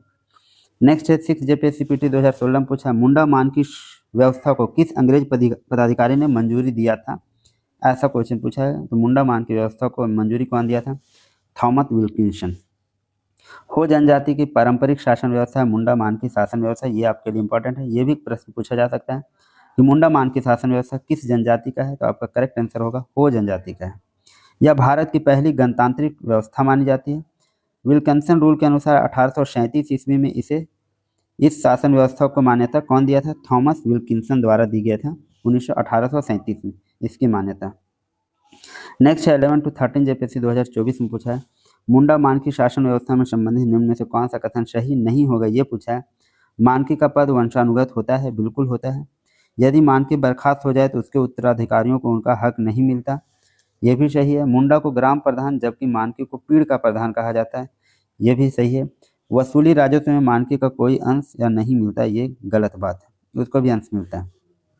मुंडा मानकी शासन व्यवस्था पहले किस जनजाति के? ये याद रखेंगे हो जनजाति की पारंपरिक स्वशासन व्यवस्था है, जो मुख्य रूप से कहाँ? कोल्हान प्रमंडल में प्रचलित है। किस प्रमंडल में प्रचलित है? कोल्हान प्रमंडल में। इस व्यवस्था में सामाजिक, सांस्कृतिक और नैतिक सिद्धांतों का पालन सुनिश्चित किया जाता है। इस शासन व्यवस्था के तहत अनेक गाँव के मुंडाओं के ऊपर एक मानकी होता है। अनेक गाँव के मुंडाओं के ऊपर क्या होता है? एक मानकी होता है। मानकी का पद मुंडा से ऊपर होता है। मानकी एक पीढ़ का प्रमुख होता है। मानकी तहसीलदार के माध्यम से मुंडाओं द्वारा लिया लगान वसूलता है, जिसमें उसका भी अंशदान होता है, मानकी का भी अंशदान होता है। नेक्स्ट देखिए, जेपीएससी बैकलॉग 2024 में पूछा, उरांव गांव में दो सबसे प्रमुख अधिकारी कौन होते हैं?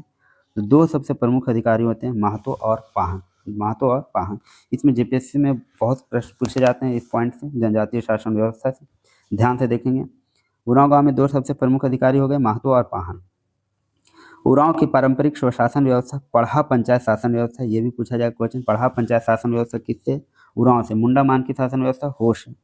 इसमें महतो एवं पावन दो सबसे प्रमुख अधिकारी होते हैं। गांव का प्रधान होता है महतो, ये प्रशासनिक, न्यायिक और संपर्क अधिकारी होता है। ग्राम सभा का अध्यक्ष भी होता है। जबकि धार्मिक प्रधान कौन होता है? पाहन। तो महतो और पाहन जो है उरांव पारंपरिक स्वशासन व्यवस्था में दो इंपॉर्टेंट पर्सन है, जो धार्मिक अनुष्ठानों एवं पर्व त्योहारों की पूजा पाठ कराता है। कौन? पाहन। और प्रशासनिक और न्यायिक प्रधान कौन होता है? तो ये होता है महतो। उरांव की पारंपरिक स्वशासन व्यवस्था का नाम क्या है? पढ़ा पंचायत शासन व्यवस्था। नेक्स्ट देखिए 11 to 13 जेपीएससी में पूछा है, उरांव शासन व्यवस्था में गांव का प्रधान पूछा है, तो महतो के बारे में पूछ रहा है। नेक्स्ट है जेपीएससी बैकलॉग 2024 में पूछा, निम्नलिखित में से कौन मानकी मुंडा प्रणाली के तहत मुंडा पर लागू होता है?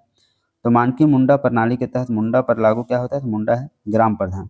मानकी मुंडा मानकी शासन व्यवस्था में गांव का प्रधान कौन होता है? मुंडा होता है। इसे प्रशासनिक, न्यायिक और लगान लेने का अधिकार होता है। वह ग्रामीणों से की राय से गांव की प्रति जमीन किसी भी ग्रामीण को बंदोबस्त कर सकता है। नेक्स्ट देखिए 6 जेपीएससी पीटी 2016 में पूछा है, किसने जंगल को साफ किया और खेती के लिए तैयार किया? उस परिवार को क्या कहते हैं? तो उस परिवार को कहते हैं भूइंहरास, मतलब जंगल को साफ करके भूइंहर बोलते हैं उसको, और खेती के लिए तैयार किया। उरांव झारखंड की दूसरी सबसे बड़ी जनजाति है। जब उरांव झारखंड में आए तो उनके हर परिवार कुल के लोगों ने जंगल के किसी उपयुक्त भाग को चुना तथा जंगलों को साफ सुथरा करके कृषि योग्य भूमि बनाई, साथ ही उसी में झोपड़ियां भी बनाई। सबसे पहले जंगल साफ करके खेत करने वालों भूइंहर कहलाए। भूंयर का अर्थ भूमि का स्वामी होता है, इसलिए उनकी भूमि भूंयरी भूमि कहलाई तथा उनके द्वारा बसाए गांव जो है भूंयर गांव कहा गया, जबकि बाद में आने वाले उरांव रैयत जेठ या जेठ रैयत कहलाया। तो जो भूमि साफ करके जंगल साफ करके जो परिवार रह रहा था उसको क्या करते थे हम लोग, भूंयर। नेक्स्ट है 6 JPCPT 2016 में पूछा है, ग्रामीण शासकीय व्यवस्था में बैगा का क्या कार्य है। बैगा का कार्य बोला है तो बैगा का कार्य है ग्रामीण देवताओं को शांत कराना। जनजातीय ग्रामीण शासकीय व्यवस्था में बैगा क्या होता है, धार्मिक प्रधान होता है जिसका काम है ग्रामीण देवताओं को शांत कराना। 7th to 10th JPCPT 2021 में पूछा है, सेंद्रा बैंसी क्या है। तो सेंद्रा बैंसी क्या है, तो शिकार परिषद। सेंद्रा बैंसी क्या है, शिकार। सेंद्रा हम लोग बोले जान रहे थे, जनी शिकार में भी हम लोग पढ़े थे सेंद्रा, तो सेंद्रा जो वर्ड है शिकार परिषद है ये। 6 JPCPT 2016 में पूछा है, प्रारंभिक काल में इनमें से कौन मुंडा जनजाति के भुंयरी पढ़ा के अधिकारी नहीं थे। तो कौन नहीं थे, तो पाट मुंडा नहीं थे। कुंवर, लाल और कारतो जो थे मुंडा जनजाति के भुंयरी पढ़ा के अधिकारी थे। मुंडा झारखंड के कोलेरियन समूह की एक सशक्त जनजाति है। झारखंड में जब मुंडा का आगमन हुआ तो वे आजीविका के लिए जंगलों को साफ सुथरा कर कृषि कार्य करने लगे और अस्थायी निवासी के रूप में बस गए। मुंडाओं द्वारा बनाया गया खेत खुटकट्टी खेत तथा उनके द्वारा बसाया गया गांव खुटकट्टी गांव कहलाया। खेत बनाने वाले को खुटकट्टीदार कहा जाता था तथा मुंडा जनजाति में प्रत्येक गांव को अपनी एक जातीय पंचायत होती थी जिसके प्रमुख को मुंडा या हाथू मुंडा कहलाता था। कई गांवों को मिलाकर एक पट्टी बनता था जिसका प्रमुख होता था मानकी। कई पट्टियों को मिलाकर पढ़ा बनता था जिसका प्रमुख होता था पढ़ा राजा। पढ़ा की भी एक पंचायत होती थी जो पढ़ा पंचायत के नाम से जानी जाती थी। पढ़ा पंचायत में 5 कार्यपालक अधिकारी होते थे जो राजा के अधीन कार्य करते थे। ये अधिकारी थे दीवान, ठाकुर, पांडे, कर्ता, लाल, ये सभी वंशानुगत पद थे। प्रश्न आपका था, प्रारंभिक काल में कौन मुंडा जनजाति के भुंयरी पढ़ा के अधिकारी नहीं थे।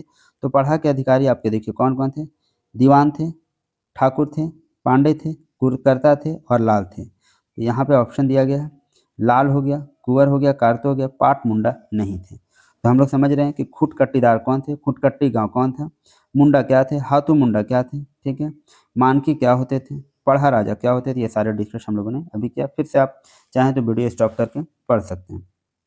7th to 10th JPCPT 2021 और TGT 2021 में पूछा है, मुंडा ग्राम के धार्मिक प्रधान। मुंडा ग्राम के धार्मिक प्रधान को हम लोग क्या बोल रहे हैं, पाहन। मुंडा गांव का धार्मिक प्रधान जो है पाहन कहलाता था जिसका सहायक जो है पुजार या पनभरा होता था। मुंडा जनजाति के ग्रामीण पुजारी को देहरी कहा जाता था। मुंडा जनजाति के लोग तांत्रिक एवं जादुई विद्या में विश्वास करते थे और झाड़ फूक जो करते थे उनको हम लोग बोलते थे देवड़ा। कौन, जो झाड़ फूक करते थे।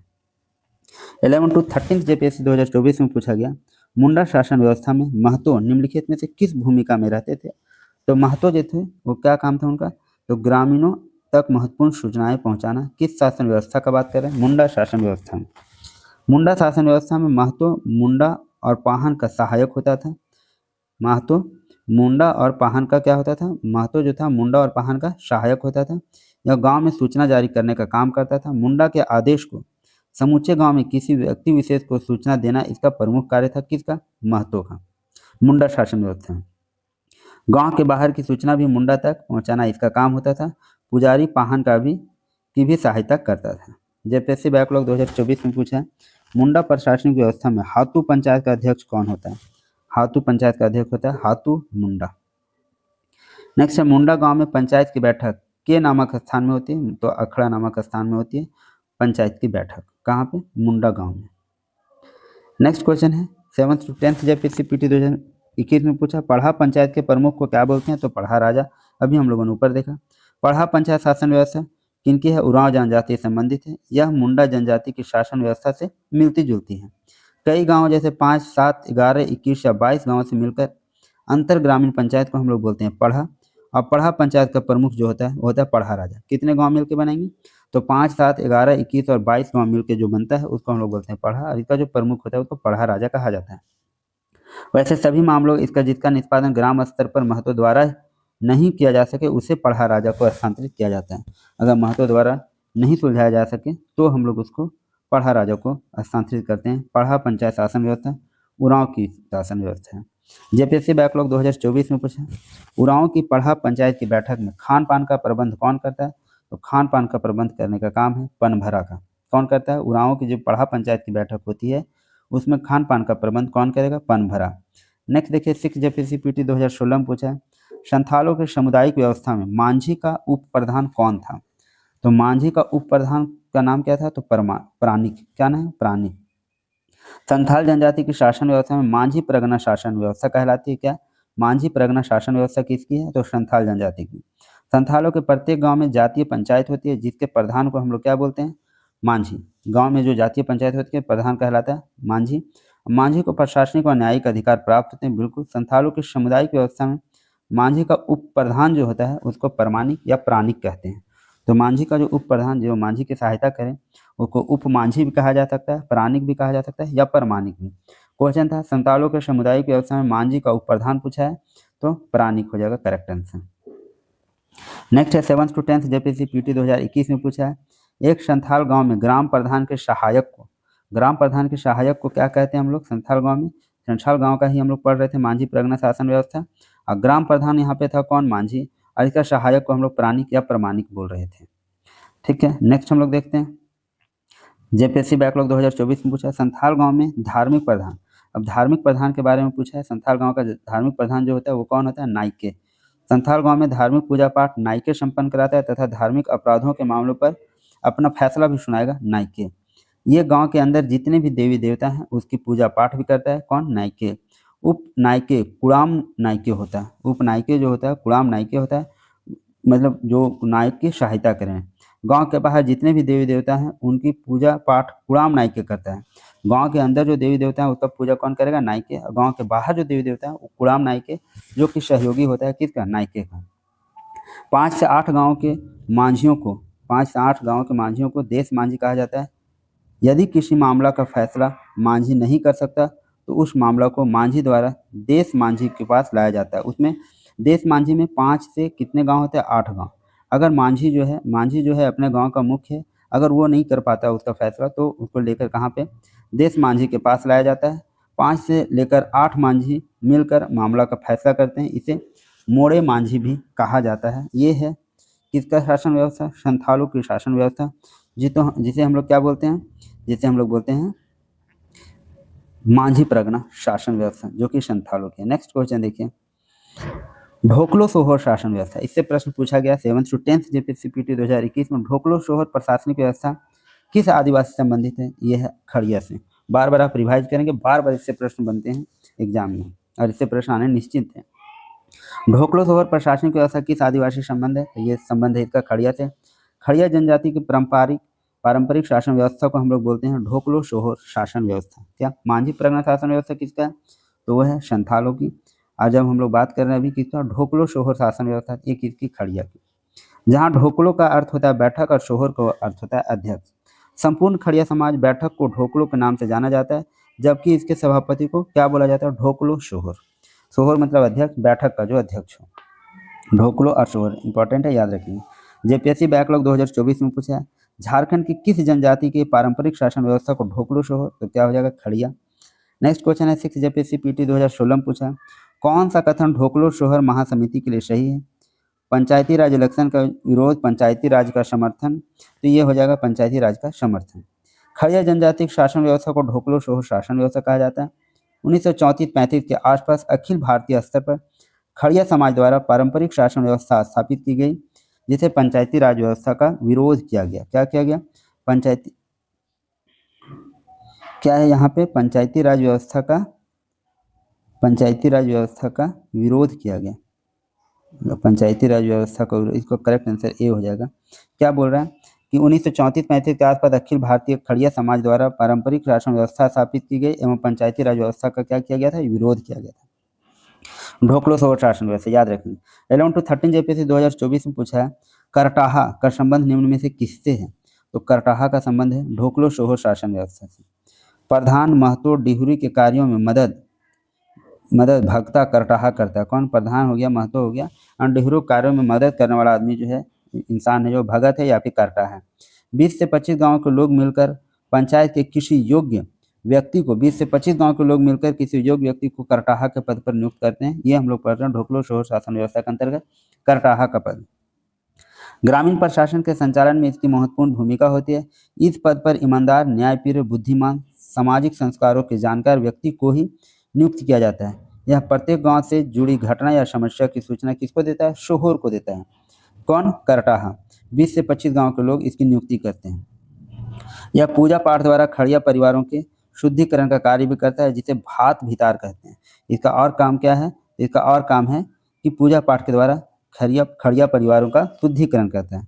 जो बहिष्कार हो जाते हैं समाज से, उसको अंदर लाने का काम भी ये करता है करटाहा। अब जिसे भात भितार कहते हैं, इसका पद वंशागुणित नहीं होता, ना ही किसी प्रकार का वेतन दिया जाता है। किसको? करटाहा को। नेक्स्ट पीजीटी 2023 में क्वेश्चन पूछा है, परहिया जनजाति की शासन व्यवस्था में ग्राम पंचायत के मुखिया को क्या कहते हैं? तो ग्राम पंचायत के मुखिया को बोलते हैं हम लोग महतो।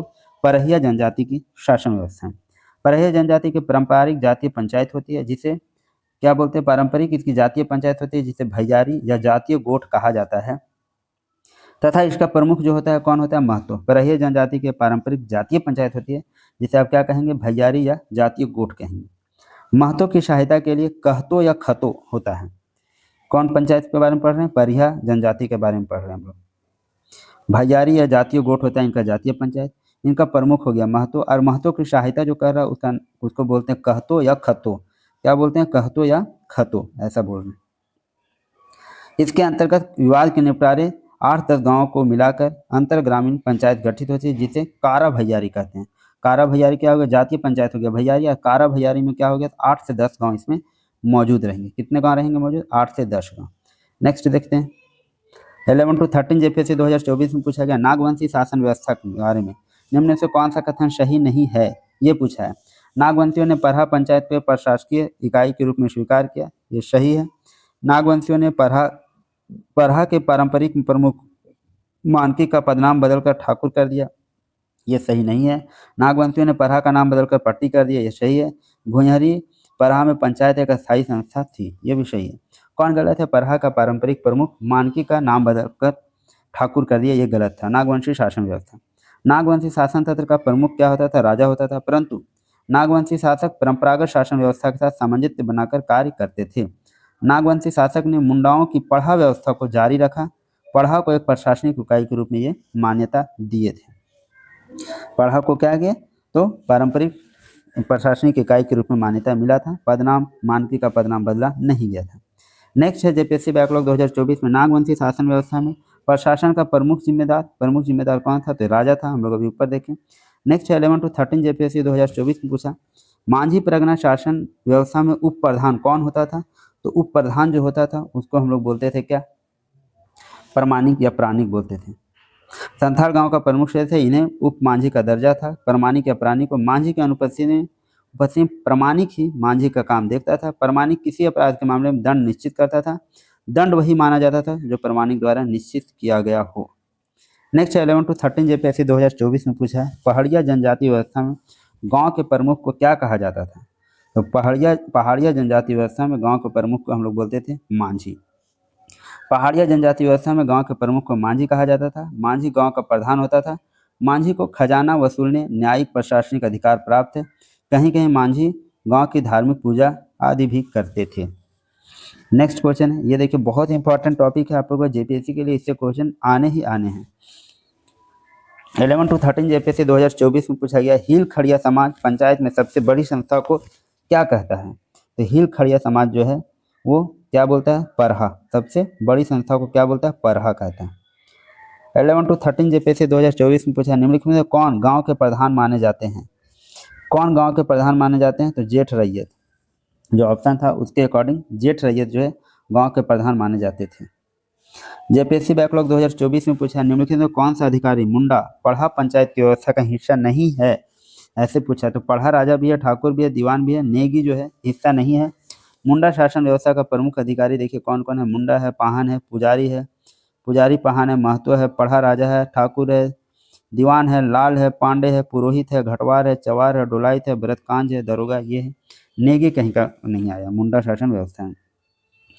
नेक्स्ट है करटाहा ब्राह्मण का भोजन एवं गौदान किस संस्कार से जुड़ा है? करटाहा भोजन ये तो मृत्यु से जुड़ा हुआ है। नेक्स्ट है विविध, इसका कौन कौन सा प्रश्न है देख रहे थे। पंचायत सेक्रेटरी 2018 में पूछा गया 1830 से झारखंड एवं समीपवर्ती क्षेत्रों में आदिवासी भारत एवं के विभिन्न भागों में चले गए। तो आदिवासी जो था वो भारत एवं कहाँ? तो मॉरिशस, कैरेबियन, ऑस्ट्रेलिया आदि भागों में चले गए थे 1830 से। नेक्स्ट है क्वेश्चन, SIPT 2017 में पूछा, झारखंड के अनुसूचित जनजाति के कितने प्रतिशत परिवारों का कोई बैंक खाता है? तो ये अनुसूचित जनजाति कितने प्रतिशत परिवारों का कोई बैंक खाता है? तो ये ऑप्शन है 51% जनजातीय परिवारों के पास बैंक खाता है।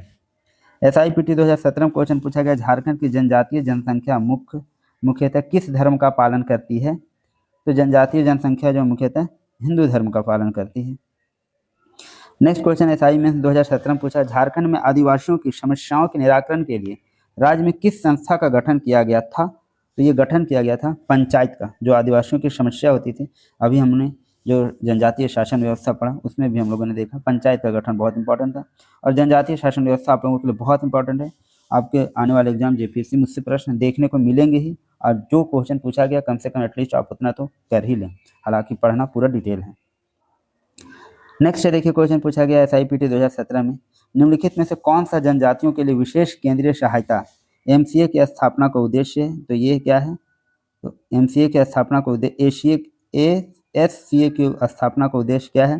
तो राजनीतिक जागरूकता में वृद्धि, सामाजिक आर्थिक विकास को बढ़ावा और धार्मिक शिक्षाओं में सुधार करें, ये सारे हैं। जनजातीय उप योजना जिसको SCA या से TSS के लिए विशेष केंद्रीय सहायता भारत सरकार से प्राप्त 100% अनुदान है। इस अनुदान का उपयोग, किसका 100% अनुदान है जनजातीय उप योजना में? भारत सरकार का। इसका एकीकृत जनजातीय विकास योजना ITDP, एकीकृत जनजातीय विकास एजेंसी ITDA, संशोधित क्षेत्र विकास दृष्टिकोण MADA, क्लस्टर विशेष रूप से कमजोर जनजातीय समूहों PVTG, और बिखरी हुई जनजातीय आबादी को आर्थिक विकास के लिए किया जाता है ये जनजातीय उप योजना का गठन। नेक्स्ट देखिए, SIPT 2017 में पूछा, जनजातीय अनुसंधान संस्थान को वर्ष में स्थापित किया गया। तो जनजातीय अनुसंधान संस्थान को वर्ष कब? 1953 में स्थापित किया गया। जनजातीय अनुसंधान संस्थान की स्थापना 31 अक्टूबर 1953 को हुई थी। कल्याण विभाग द्वारा संचालित यह जनजातीय संग्रहालय झारखंड की आदिवासी संस्कृति और जनजातीय जीवन और कला का अद्भुत केंद्र है। आदिवासियों के विकास से संबंधित मामले में इस अनुसंधान की संस्थान की महत्वपूर्ण भूमिका है। किसकी? तो जनजातीय अनुसंधान संस्थान की स्थापना कब हुई? 31 अक्टूबर 1953 को। कल्याण विभाग द्वारा यह संचालित है। यह संस्थान राज्य के आदिवासियों की सूची बनाता है। काम क्या है इसका? तो राज्य के आदिवासियों को सूची बनाना। संस्थान द्वारा आदिवासियों की भाषा, रहन सहन, खान पान, संस्कृति पर शोध किया जाता है, अध्ययन किया जाता है। मोराबादी रांची स्थित इस संस्थान का नाम बदलकर डॉक्टर रामदयाल मुंडा जनजातीय कल्याण शोध संस्थान कर दिया गया है। ये कहाँ स्थित है? मोराबादी रांची में। इसका नाम बदल दिया गया, डॉक्टर रामदयाल मुंडा जनजातीय कल्याण शोध संस्थान कर दिया गया है। पहले था जनजातीय अनुसंधान संस्थान, जिसकी स्थापना हुई थी 31 अक्टूबर 1953 को। नेक्स्ट क्वेश्चन देखते हैं, झारखंड राज्य के निम्नलिखित में से किन 2 जिलों में पूर्णतः अनुसूचित जनजाति के लिए आरक्षित है? ये कोऑपरेटिव ऑफिसर में पूछा गया, कौन सा 2 जिला अनुसूचित जनजाति के लिए आरक्षित है, ऐसा पूछा गया है। तो ये जिले हो जाएंगे आपके गुमला और लोहरदगा। झारखंड के गुमला और लोहरदगा जो जिले हैं अनुसूचित जनजाति के लिए आरक्षित है। नेक्स्ट है, SIPT 2017 में क्वेश्चन पूछा गया, अनुसूचित जाति झारखंड राज्य में अनुसूचित जनजातियों के सामाजिक आर्थिक विकास को बढ़ाता है। सभी शैक्षणिक विकास कार्यक्रम पूरी तरह से झारखंड राज्य सरकार द्वारा स्थापित किए गए। आश्रम विश्वविद्यालय का उद्देश्य गुरुकुल शैली की शिक्षा प्रदान करना है। तो यहाँ जो है ये अनुसूचित जाति झारखंड राज्य में अनुसूचित जनजातियों के सामाजिक आर्थिक विकास को बढ़ाता है, ये सही है। और आश्रम विद्यालय का उद्देश्य गुरुकुल जैसी शिक्षा प्रदान करना, ये भी सही है। लेकिन सभी शैक्षणिक विकास कार्यक्रम पूरी तरह झारखंड राज्य द्वारा स्थापित नहीं किए गए, ये केंद्र सरकार का भी भागीदारी थी। LDDY कलेक्टर 2019 में पूछा है, निम्नलिखित में से कौन सी जाति झारखंड में अनुसूचित जाति के रूप में अधिसूचित जाति नहीं है? तो देखिए, बंतर है, चमार है, कंजर है, अनुसूचित जनजाति के रूप में है। अनुसूचित जाति के रूप में झारखंड में अनुसूचित जाति के रूप में अधिसूचित जाति नहीं है। अनुसूचित जाति का बात बोला तो धानक नहीं है। झारखंड में धानक जाति अनुसूचित जाति के रूप में अधिसूचित नहीं है, जबकि अन्य सभी हैं। ये थे हम लोग अभी जो देख रहे थे झारखंड की सभ्यता और संस्कृति, ये हम लोगों का आज कंप्लीट हो चुका है। अब हम लोग जो नेक्स्ट डे देखेंगे वो इसी सेक्शन को आगे बढ़ाते हुए झारखंड परीक्षा योद्धा बुक को आगे धीरे धीरे कंप्लीट करेंगे। अगर आपको वीडियो अच्छी लग रही है, जानकारी के लायक लग रही है, तो चैनल को सब्सक्राइब करें, दोस्तों तक जरूर शेयर करें और लाइक करें। धन्यवाद, मिलते हैं फिर नेक्स्ट लेक्चर में। बाकी अब तैयारी अच्छे से